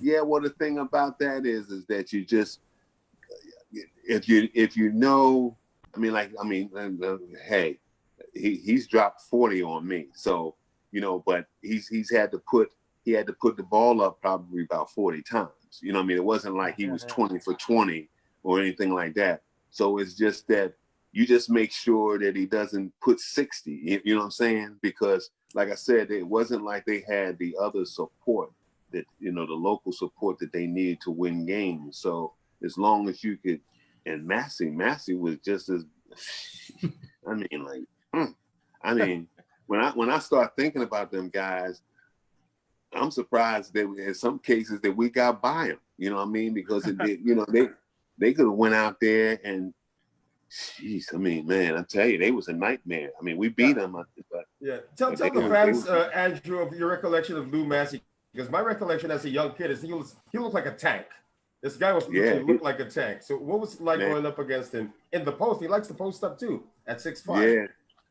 Yeah, he's like almost like an Adrian Dantley type. You know what I mean? The only he could also put the ball on the floor. I mean, like Massey was a bad boy. I'm telling you, he was. Yeah. I mean, I those guys I had a lot of respect for, and they just like I said, they was just shortchanged because they just didn't have the local talent around them. That's all that really was. And Lou Massey's another one who left us already too. Yeah. Which means too that even if they had the talent around them, then they had to give up that scoring like that. You know, like I think they, as much as they knew how much it hurt them on the floor with not having that talent with that support with them, that they enjoyed it too because it let them score points that way. You know what I'm saying? Yeah. So you can't have your cake and eat it too. You just can't do it. You know what I mean?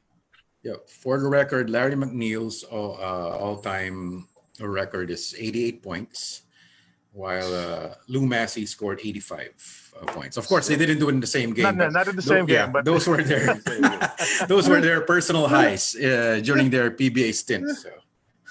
Oh, Andrew, there was a young kid also that came into PBA in 1981. Went on to stay in the PBA up until today. He's a coach now. His name is Norman Black. What's your recollection of this kid when he came in?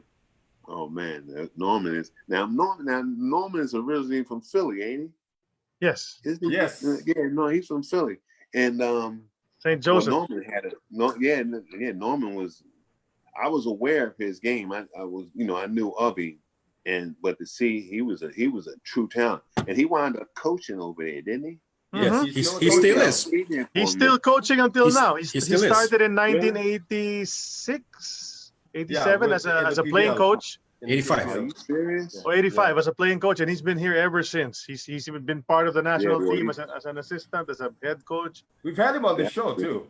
Wow, he's made a life of it, right? Well, that's great. Yeah. He never left. Oh, yeah, his never left. His son is going to be a rookie this year. He was supposed to be a rookie this year, but the league got suspended because of this COVID thing. But his son's supposed to be a rookie.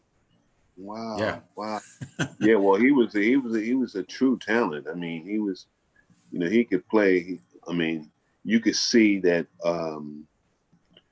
Sometimes you can see how the growth in players. Especially like he came out of St. Joseph's, and you know how players develop. They carry that playing skills with them, and he was one of them. You know, he knew the fundamentals of the game. You could say that he was well groomed, that he could, you know, he was a. I didn't get to see much of him. I saw him that one season, but I could tell that he was going to be a talent in that league. I just didn't know he was going to stay there as long as he did. Yeah, he's Been a legend here in the Philippines now. That's great. Well, definitely when you get the opportunity, let him know that I said hello to him. I will. I'll take care of that. Yeah. There's someone here on the Facebook feeds, Ramon Diaz. He says he has a memory from 1980, an 81 game against Gilbey's. General stole the ball, went up for a layup. Andy jumped from the free throw line and blocked the shot from behind. That's not fair. So a lot of the memories, like memories everywhere from the fans, you know, because they loved watching you back then. And it's all coming back for them too. Yeah. Well, I appreciate the support from everybody. You know, the one thing that I really enjoyed, like I said, it was good to play for a Toyota organization. You know, when we used to go into the province and to see that you know, I'm sure that back then they were watching it on television or listening to it on the radio, and you could see it excited a lot of the youth. Yeah. You know, one of the kids, I can't remember the name. If I looked on my phone, I could see, but he sent me a picture of when he came to the barracks to take a picture with me. Mm-hmm. And this was, we were both young, but he was 17 back then. He's now 50. And I was like, and it brought tears in my eyes that, you know, like you just never know the people that you affected, you know, that you encouraged to play the game, you know, during that time. And, you know, I've gotten so many texts and friend requests, Facebook requests, statements of people saying things that just, you know, just really just overwhelms me, because you just, you know, it's just, you just never know if you affect people like that. You've touched a lot of lives here. I mean, I was a Toyota fan since you came in. 1979 is the first time I watched a live PBA game. Watched Arnie Tuables' first game in the PBA. Then I immediately became a Toyota fan. So I just shared on my Facebook page the other day that it was an honor having you and Ramon Fernandez sharing the same screen with you, because that brought back the inner child in me was very happy at that moment when I had two of my heroes here. So I just wanted to let you know. But I just also want to ask you, Andy, when you were here in the Philippines, what was your favorite Filipino food? What was your go-to Filipino food? And something that you miss right now when you think about it. I miss this Filipino food. Well, to be honest with you, one of the things that I experienced for the first time was the time when they had cooked a pig on a pole, and they had actually, I had never seen that in my life. Lechon. Yeah. And the texture of it, the skin, and I mean, you know, and I was a little leery at first, but it was delicious, man, and I enjoyed that. That was a tasty little meal, you know. But as far as that's not a little meal, that's a big meal.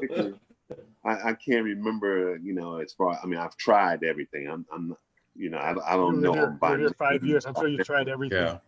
Yeah. But I was, you know, I was never afraid to.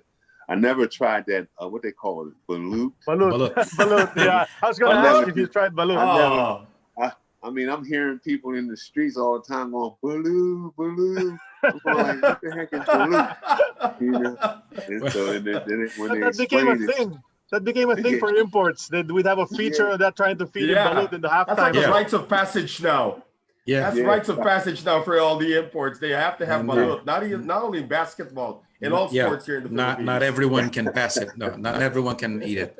So, Andy, we got a comment here from a fan. He says he remembers seeing you eating 2 steaks at the Peninsula lobby at 2 a.m. after you won a championship. Yeah, that's my friend. That's my friend Toby.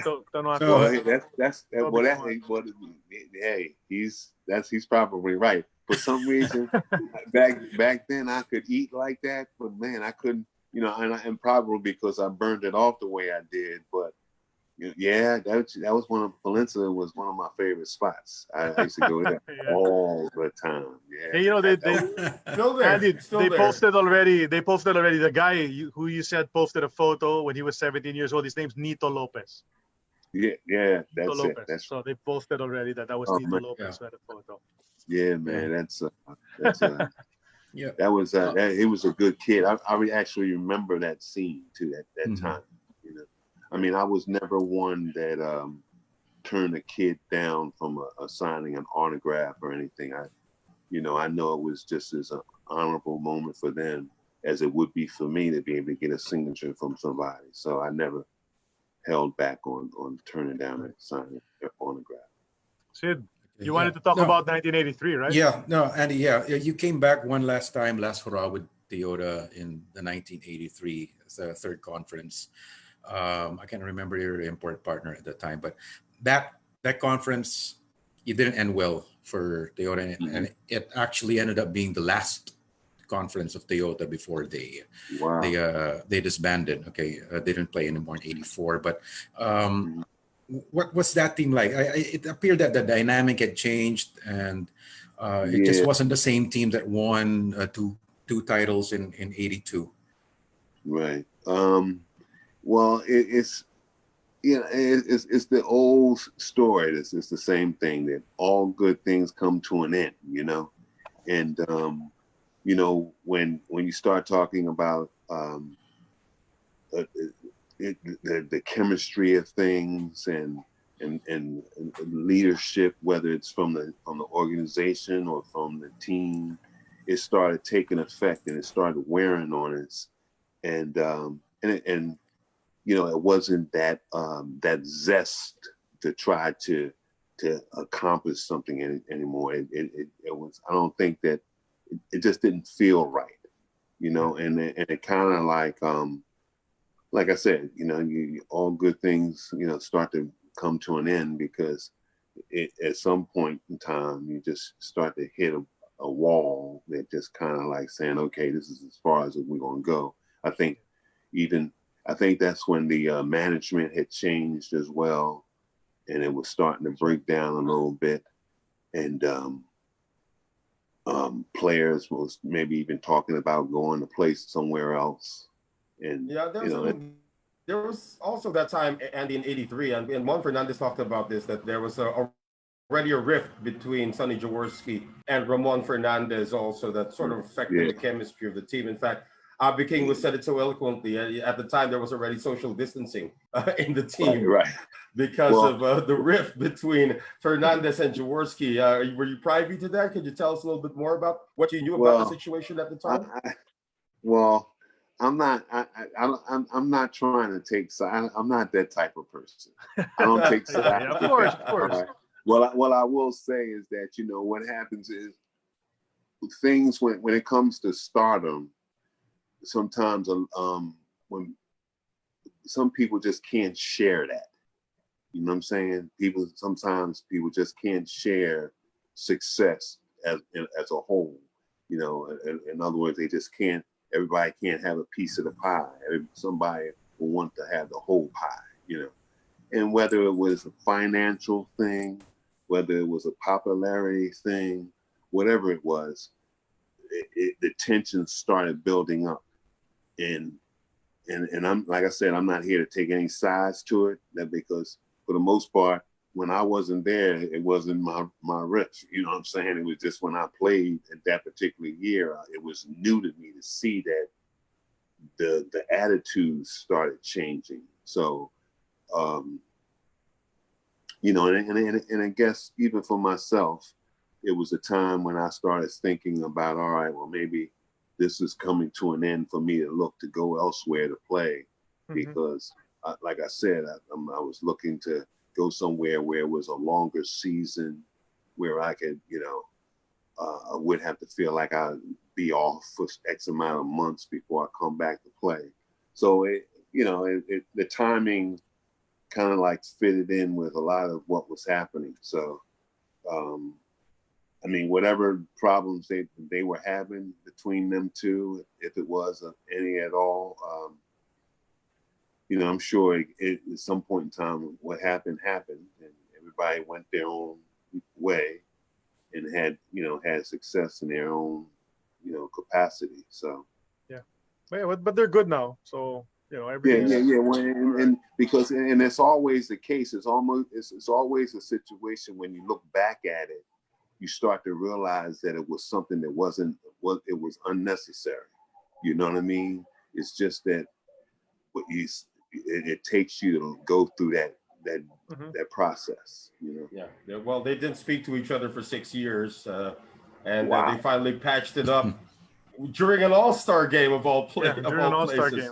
I don't know if you know about that story. That it was actually the winning play was Jaworski passing to Fernandez to win the game in the 1989 All-Star game. You ever hear about that story? No, I didn't hear about that. Yeah. No. They hooked up for the last play, and then Coach Baby Dalupan of Crispa, Right. who he was coaching their team, got them together and let them shake hands, and the whole crowd went crazy. Yeah. Because the crowd knew that they hadn't been speaking for X number of years. And that was quite a moment. And then everything's been all right since then. I mean, I don't know. Actually, in 1990, the Philippines sent the first professional team to play in the Asian Games. Sonny Jaworski was the coach, and his team captain was Ramon Fernandez. Great. And that's great. the end of that story. Good. Hey, well, that's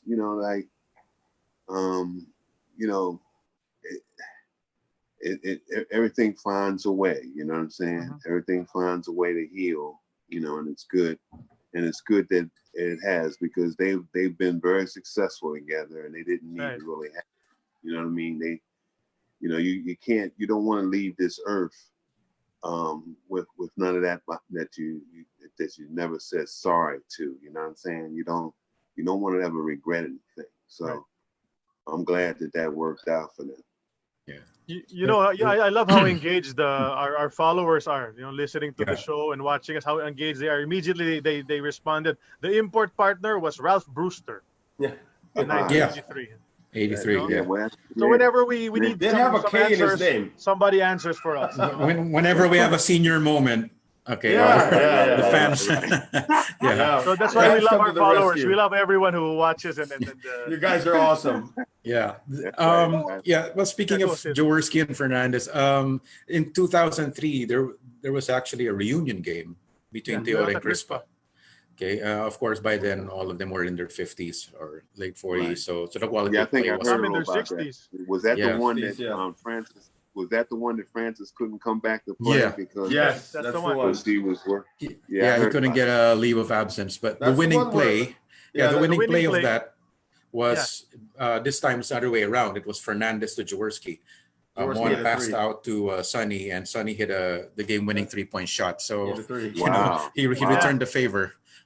Yeah, it helped mend their relationship. Let them have good memories about their success that they've had together. So that's just go to show you they were meant to work together. But then after the game, the players were still talking trash to each other in the press. So Toyota and Crispa, they were exchanging words after all those years. I remember that game because Terry Saldana and Atoy Ko almost got into it. Yeah. Terry Saldana and Atoy Ko. Abed Gidabed and Oscar Rocha almost got into it as well. So they almost fought. Terry called the Crispa players, after all these years, they're still dirty. They're still dirty players. He told that to the press, and then Philip Cesar responded, "Oh yeah, that guy's an idiot." So after all those years, it was still like that. Yeah. Well, like someone, one of you guys earlier talked about that the youth coming out of you. Well, that's what happened. That youth started coming out of them. That's right. And they started talking that stuff, that junk again. You know how that works. When that happens, you start regressing. Instead of progressing, you start regressing. Exactly. Right? That's it. That's the crazy thing. That's the word. Since we're talking about progress, so you left the PBA after 1983, and then you went on to Belgium, the Netherlands, France, Switzerland. Can you just take us through how your career was the rest of the way?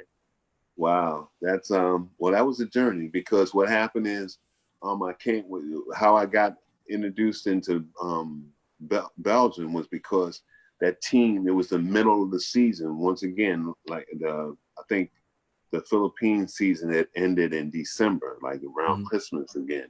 So I go over to Belgium because this team wanted to stay up in the first division. And so let me give you a quick story, right? So I go over there to sign, and it was in Bruges, Belgium, and it was this nice restaurant on the water where you can take the ferry over to England. So I'm in there having a wonderful, excellent dinner, right? And so they trying to convince me to come and play for them. So I'm listening to them, you know, kind of money they're gonna offer me, how they gonna set me up. So a person's walking in behind the door. He says, "Oh, maybe we can get this person in, to convince you." So I got my back to the door when the person walks in. So the person walks in, puts his hands on his shoulder and says, "Is this the person that y'all trying to get to stay here?" And when I look up, it was Marvin Gaye. Marvin Gaye. Serious? Marvin Gaye. Wow. Marvin Gaye. So I'm looking up because if you remember, he was in exile for a while because he was just, I don't know, I think the music industry or whatever kept him out. And I'm looking up and he was saying, "Oh, so he said, so are you sure you're gonna come and play for him or not?" He was asking me. I said, "Man," I said, "well, if you part of this," I said, "I will," you know. So Wow. so what So happened Marvin was, Gaye got you on the team. so yeah, I'm telling you, man, listen, because you got to hear this story. So, you know, Belgium is a small country. So all the brothers that, you know, that are on playing on all the different teams, during the weekends, we get together to play. And you know, we'll pick a spot, you know, and Antwerp was normally the central spot to go to. And Marvin would be playing. Marvin Gaye would be playing with us. And we knew all, you know, and he was crooning to us, crooning is singing to us. Yeah. So but that was the year they came out with the new song, Sexual Healing. Sexual Healing, yes. So when when it's hitting the charts and blowing up, he leaves us. He says, "Man, I'm out of here, man. I got to go back and do my thing," and boom, boom, boom, boom. Wow. You know, I'm telling you, right? But we playing one weekend, we get together, we doing the same thing. And one of the brothers comes in and say, "Man, he just got shot." Right. Yeah. And we just like, we fall to the floor because I'm telling you, Marvin Gaye was a good brother. You hear me? He was a good brother. He had a heart of gold. And when we mourned. That's all we did. We just mourned. Yeah. It was just that. And to find out that his father shot him was even the worst. I mean, that was just the worst. That was that experience. That was that experience with that. And, you know, I helped keep the team up, but, you know, they couldn't pay me the kind of money to play for them for a whole season, because that was like a 4-month contract. So they just didn't have the kind of money to keep me around. So the team in Den Bosch was in Holland, which was North, they hired me and I played. We won a championship there. Then from there, you know, I wanted to get into France because that's where I heard where the money was as far as, you know, to get established, because I was married and we were ready to have a baby, and I wanted to be in a situation where I could prosper, you know, really, you know, take care of my family. So I wound up going to France. I was 7 years in France, and I never won a championship there, but I did win most complete player there. I won the rebounding award. I was in 2 All-Star games. I got to play. That was in Nantes, France. I was 5 years in Nantes, France, and 2 years in Paris. And then I went to play. I was 6 years in Switzerland. In Switzerland, I wound up winning another six championships. Wow. And I was, you know, I made all-star teams and all like that. And that's where I pretty much finished my career. In Switzerland, I played till I was 40. I was able to still get up and down the floor, and still I was talented enough. And it was a good experience because with that with the organization in Paris, we had good European Cup experiences where we went and played in European Cup as well as with the team in Switzerland. So it was a good run. I mean, I made sure that for myself that I got it all out my system, because what happened is during a couple of those years near the end in Switzerland, I never signed a 2-year situation. I said, well, let me just sign a 1 year and then see whether or not I'll come back at the end. We'll win a championship. He'll ask me to come back. We'll come back and win another championship. But near the end, I shared something with y'all earlier about how I can get competitive at times. Mm-hmm. Well, what happened was, a lot of we were receiving game bonuses, and along with like European Cup bonuses and championship bonus, playoff bonuses, stuff like that. So, but what was starting to happen was when these players weren't playing up to par, I was getting frustrated. You know what I mean? At near the end, I started picking up frustration because they were messing with my money. Like in other words, we if they weren't coming to play their top game, I would walk into the locker room and tell the coach, "Don't put him in, don't put him back in," because I'm trying to get this game bonus. You know what I'm saying? And because I had some good game bonuses and European Cup bonuses. So when somebody wasn't playing to their part to where I knew they were capable of, I would walk in the locker room at whether it's halftime or whatever, say, "Don't put him back in. Don't put him back." So that's where my frustration started building up with near the end of my career. So I knew, and we was and we lost in the finals. That's when I realized when you talk about putting his shoes up, well, I tied my shoes, and I had supporters and stuff that was wanting my shoes at the end because I knew I wasn't coming back. I was done because I just mentally I just couldn't deal with that frustration, and it was just probably a good sign to tell me like, all right, it's time to leave, and a lot of things that had happened during that time. My dad had passed not long just before that. That matter of fact, that season he had passed. So I started thinking about things about, going home, looking after my mother or whatever the case may be, So that's that story. That was that journey. Yeah. Wow, what a journey. 20-year pro career. It's not too bad, huh? Yeah, it was long, man. I mean, I was blessed. God has been good to me. You hear me? I mean, from a child that was born with a heart murmur, who has overcome a open heart surgery, and just putting his hands on me. I can't be. I'm grateful. I'm truly grateful, and and God continues to be in my favor. I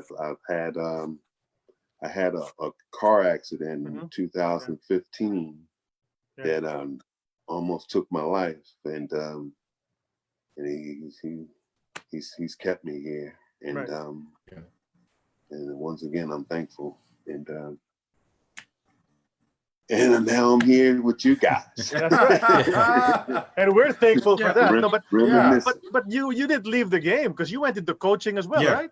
Exactly. Well, that's what happened. When I was actually heading to we had practice that evening, and I was running late. I had something held me up just a little bit, and I'm going to practice, and then that accident happened, and it made me have a different perspective about life. You know what I'm saying? And I'm just thankful for being here because I had it was a flash moment. It really was. Do you have any children that imbibed your basketball love for basketball? Yeah, my son, he's actually my son Matthew. He's from my first wife. He's in Seattle. He has a love for basketball, yes, but his heart was in baseball. He was chasing that for a minute. He still plays the game. It's just because of this COVID thing that he can't play now, because they kind of like eliminated the semi-pro teams that he's going to go play in North Carolina, and of course North Carolina's in the red. So, but his heart was more or less geared towards baseball. And I have a daughter that lives in Switzerland. She was with the relationship that I had in Switzerland, and she's actually studying to be a nurse, probably going to lead to being a doctor at some point in time, because she's encouraged a lot, so her name's Angelica. So and that's they're doing well for themselves, and I've been blessed. And just about 3 years ago, I lost my mother. We had a it was actually the same time that year. Well, that within that year that I had my accident, we had a bad storm here. They called it the Sandy Storm, superstorm, but it was the water rose and everything like that. Yeah. But my mother had got diagnosed with cancer at that time, and so I was like, her caregiver and taking care of her, and she hung in there for like a couple of years, and then she left us in 2017. So sorry to hear that. Appreciate it. But it's me and my brother as far as my sibling and my kids and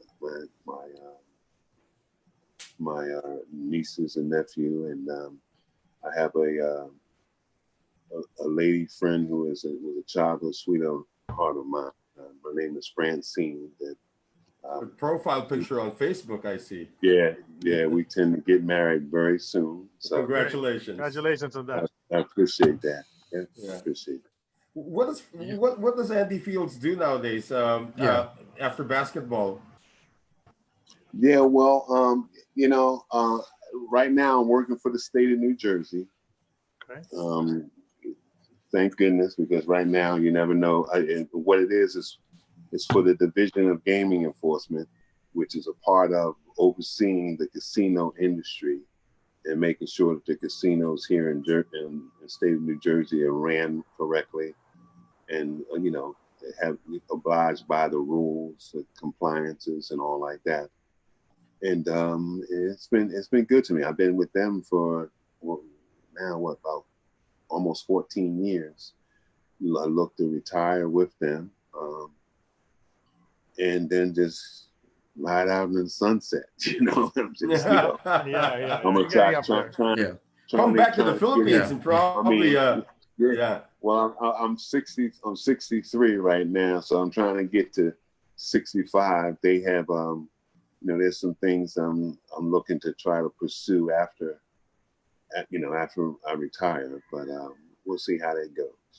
Have you been back to the Philippines anytime recently?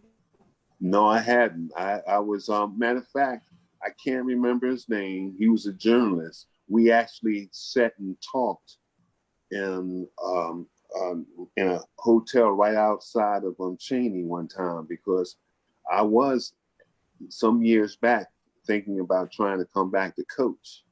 I had put it out there, but nobody really, bid on it. You know what I mean? They didn't. Yeah. And he did the story, showed me the story that he wrote and all like that. But nobody showed any interest in that. And that was probably Quinito Henson, if I remember correctly. It was probably the journalist you're talking about. Yeah, Henson. Yeah, that does sound familiar. Yeah. He still commentates for the PBA. He's an analyst, game analyst until now. Yeah. Charlie's partner a lot now. Yeah. So that was I put it out to him because he asked the question, would I consider coming back to coach? And I said, sure. It was something was offered to me. I would listen to the offer.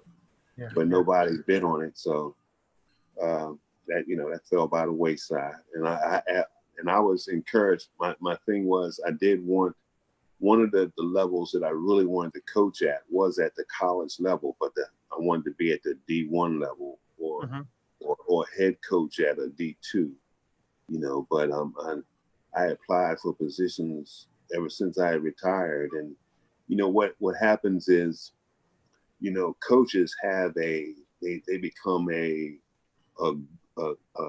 conglomerate of, like, in other words, head coaches try to find partners, assistants that really does all the leg work. You know what I mean? When they find that hookup where someone can make their job easier, that's normally how you get connected. And I went to Coach Cheney when he was at Temple, but he was actually on his way out at the time. And then what happened is there was what's her name? Stacy. She was coaching at Temple. She wound up going to Oklahoma and winning the championship there. But I was going to be one of her assistants at Temple because Coach had told her to hire me. Daly. Don Staley. Don Staley. Yeah, right. Don She Staley. was at Temple, right. So what happened is, but she got the job at Oklahoma, wherever she went out to, and won the national championship. But if she would have stayed at Temple, I would have probably been her assistant because she was going to hire. She had told Coach that she would have hired me. And I interviewed with Vivian Stringer too, but she didn't. And I knew Vivian. Vivian was the women's coach at Cheney, but she didn't hire me. She wound up hiring someone that she went to a Olympic games with. It was a guy. So, I was like, okay, well, Coach gave her gave her an earful though, because he was pissed. But things happen. The doors never. Sometimes you keep knocking, But sometimes it's just not in the cards, right? Yeah. Right. Exactly. And And I'm fine with that because, the game itself brought joy to me and gave me an experience of a lifetime to be able to travel, to see the world, and doing something that I love doing. So I'm thankful. Yeah. Andy, I'd just like to ask you, do Filipino fans there in the US still recognize you, walk up to you for autographs or pictures? Yep. Oh yeah. When you listen, there's a I can't remember him by name, but what happened is there was a nurse who was taking care like a cousin of mine in a nursing home, and she was Filipino, and she was taking good care of her. So I had one of my uniform shirts. I signed it and gave it to her, and you can't imagine how elated she was about Hey, save one for me, Andy. Come on. I know. I hear, and it's getting slim too. It's down to a couple of them. I know. That's why I just saved one for me. Now, Andy, have you now with the advent of Facebook and social media, I'm sure you found a way to reconnect with your former teammates in the Philippines. You did say that you and Ramon Fernandez have usual chats. Who else have you hooked up with from your former team? Well, I've sent different things to our Nice and Abby. I tried. Abby's right around here. He's like right around the corner from me. From what I heard, he was in New Jersey years back. Yeah, and now I think he's out in Seattle now, right? Yeah, so, the guy who's near you, I think, is Ricky Relosa. Oh, really? Okay. Yeah, he's watching right now. He's watching. He's actually watching. He's watching right now. I just saw. Hello. Yeah, I appreciate that. Yeah, well, yeah, but I, throughout the years, I've been connected with a few of them. It's just that, I guess we all have something in our lives that's keeping us busy. But, yeah. What was your reaction when you found out that there's a Facebook group dedicated to the memory of the Toyota Tamaros? Yeah. And you actually joined it. That kind of blew my mind. Well, let me tell you something. I'm gonna tell you the state that I'm in. Where right now is I've accepted so many people that I've maxed out being able to confirm. I'm telling you, man, this is crazy. Imagine that. Imagine that. imagine that. They just want to. That's They what- just want to be your friend. We all just want to be your friend. Right. And I'm going, and I'm trying to confirm other people, and it's telling me you've maxed to your 5,000. I'm like, what? That Yeah, happened like thousands of new overnight. friends. That's Yeah, crazy. man, that is crazy. I'm telling you, you had no idea. Yeah. Well, obviously, Another. Andy only played with. Yeah, sorry. Obviously, Andy, you've only played with one team, so it's kind of hard to ask you who your 5 favorite teammates are because they're all from the same team. But I just want to know who was the guy that in the PBA, whether local, whether import, that you had a really tough time going up against, whether you couldn't score against him or you just couldn't stop Right. him. Who was this guy?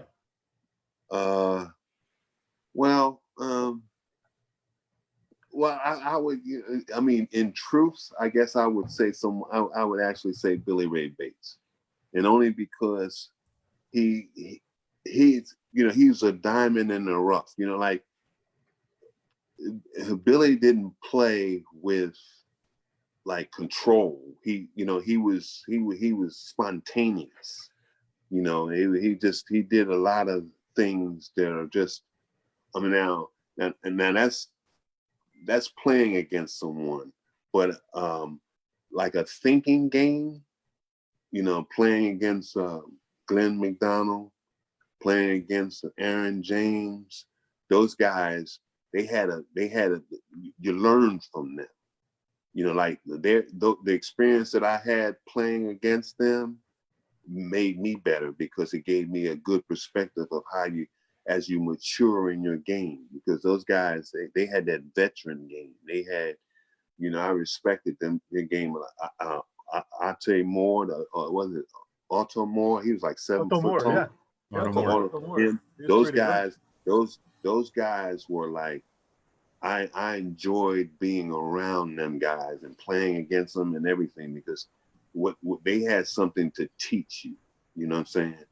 But like when you out there playing reckless, and when you're playing someone that has a, and I'm not trying to degrade Billy Ray Bates' game, because he was a talent, but it was like unpredictable. You know what I mean? You can't. Erratic, they say. Erratic. Right. Exactly. That's the word. That's the word.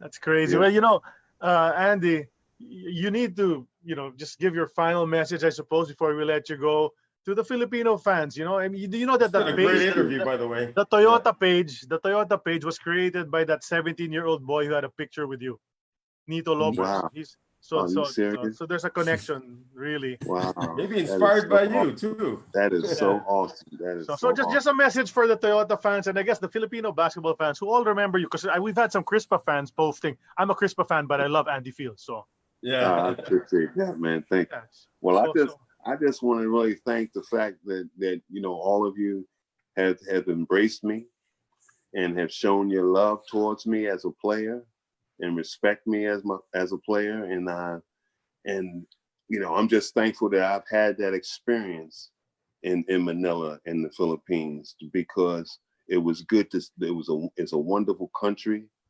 I would have never probably expected to have traveled in that parts just because, but it was a blessing that I was recruited to play there through Dante Severio. Mm-hmm. And I just want to, thank you all for the support, and also just keeping me embraced in the memories that you've had through the years. And hopefully I'm saying this right. Intibi kita, right? That means I love you, right? Iniibig kita. Iniibig kita. Intibi kita, right? Oh yeah. Yeah. All right. All right. Oh, mahal That's great. ko kayo. Pwede Yeah, rin. or mahal ko kayo also. That's great. Andy, thank you so much. I'd like to ask you, Andy, to check out after we're done. You can go to the Eternity of Basketball Facebook page, because there's lots of messages for you in the comments of this video. A lot. So this will be embedded Yeah. there. You're going to see the comments of people, and then people saying hello and how much they appreciate you and how you played and how you carry yourself until now. And so you I might want to appreciate see those comments also, and I just check it out. I what sure people will. had to I will say. do. Right. Will So, well, what a great 2 hours fluff it's been. You know, This is fun. and it went on like Yeah. it was. You know, we didn't notice that the time passing by because it's such a great interview. Andy, thank you for sharing all those stories and the inspiration as well, and of course the trust in God that you mentioned, that He touches our lives and you know He helps us along the way, and we appreciate it so much. The Grand Slam is complete, ladies and gentlemen, because we had a Toyota Grand Slam, we had Emer Legaspi a week ago, we had Don Ramon Fernandez, and we had Mr. Number One, Andrew Fields, for the 3 straight Toyota guests on An Eternity of Basketball. This is episode 29, and what a great episode it has been. As usual, we thank everyone for watching. You know, we appreciate all the support that you guys give. Keep checking out our Facebook page for the announcements of the next episodes that are coming up in the weeks to come.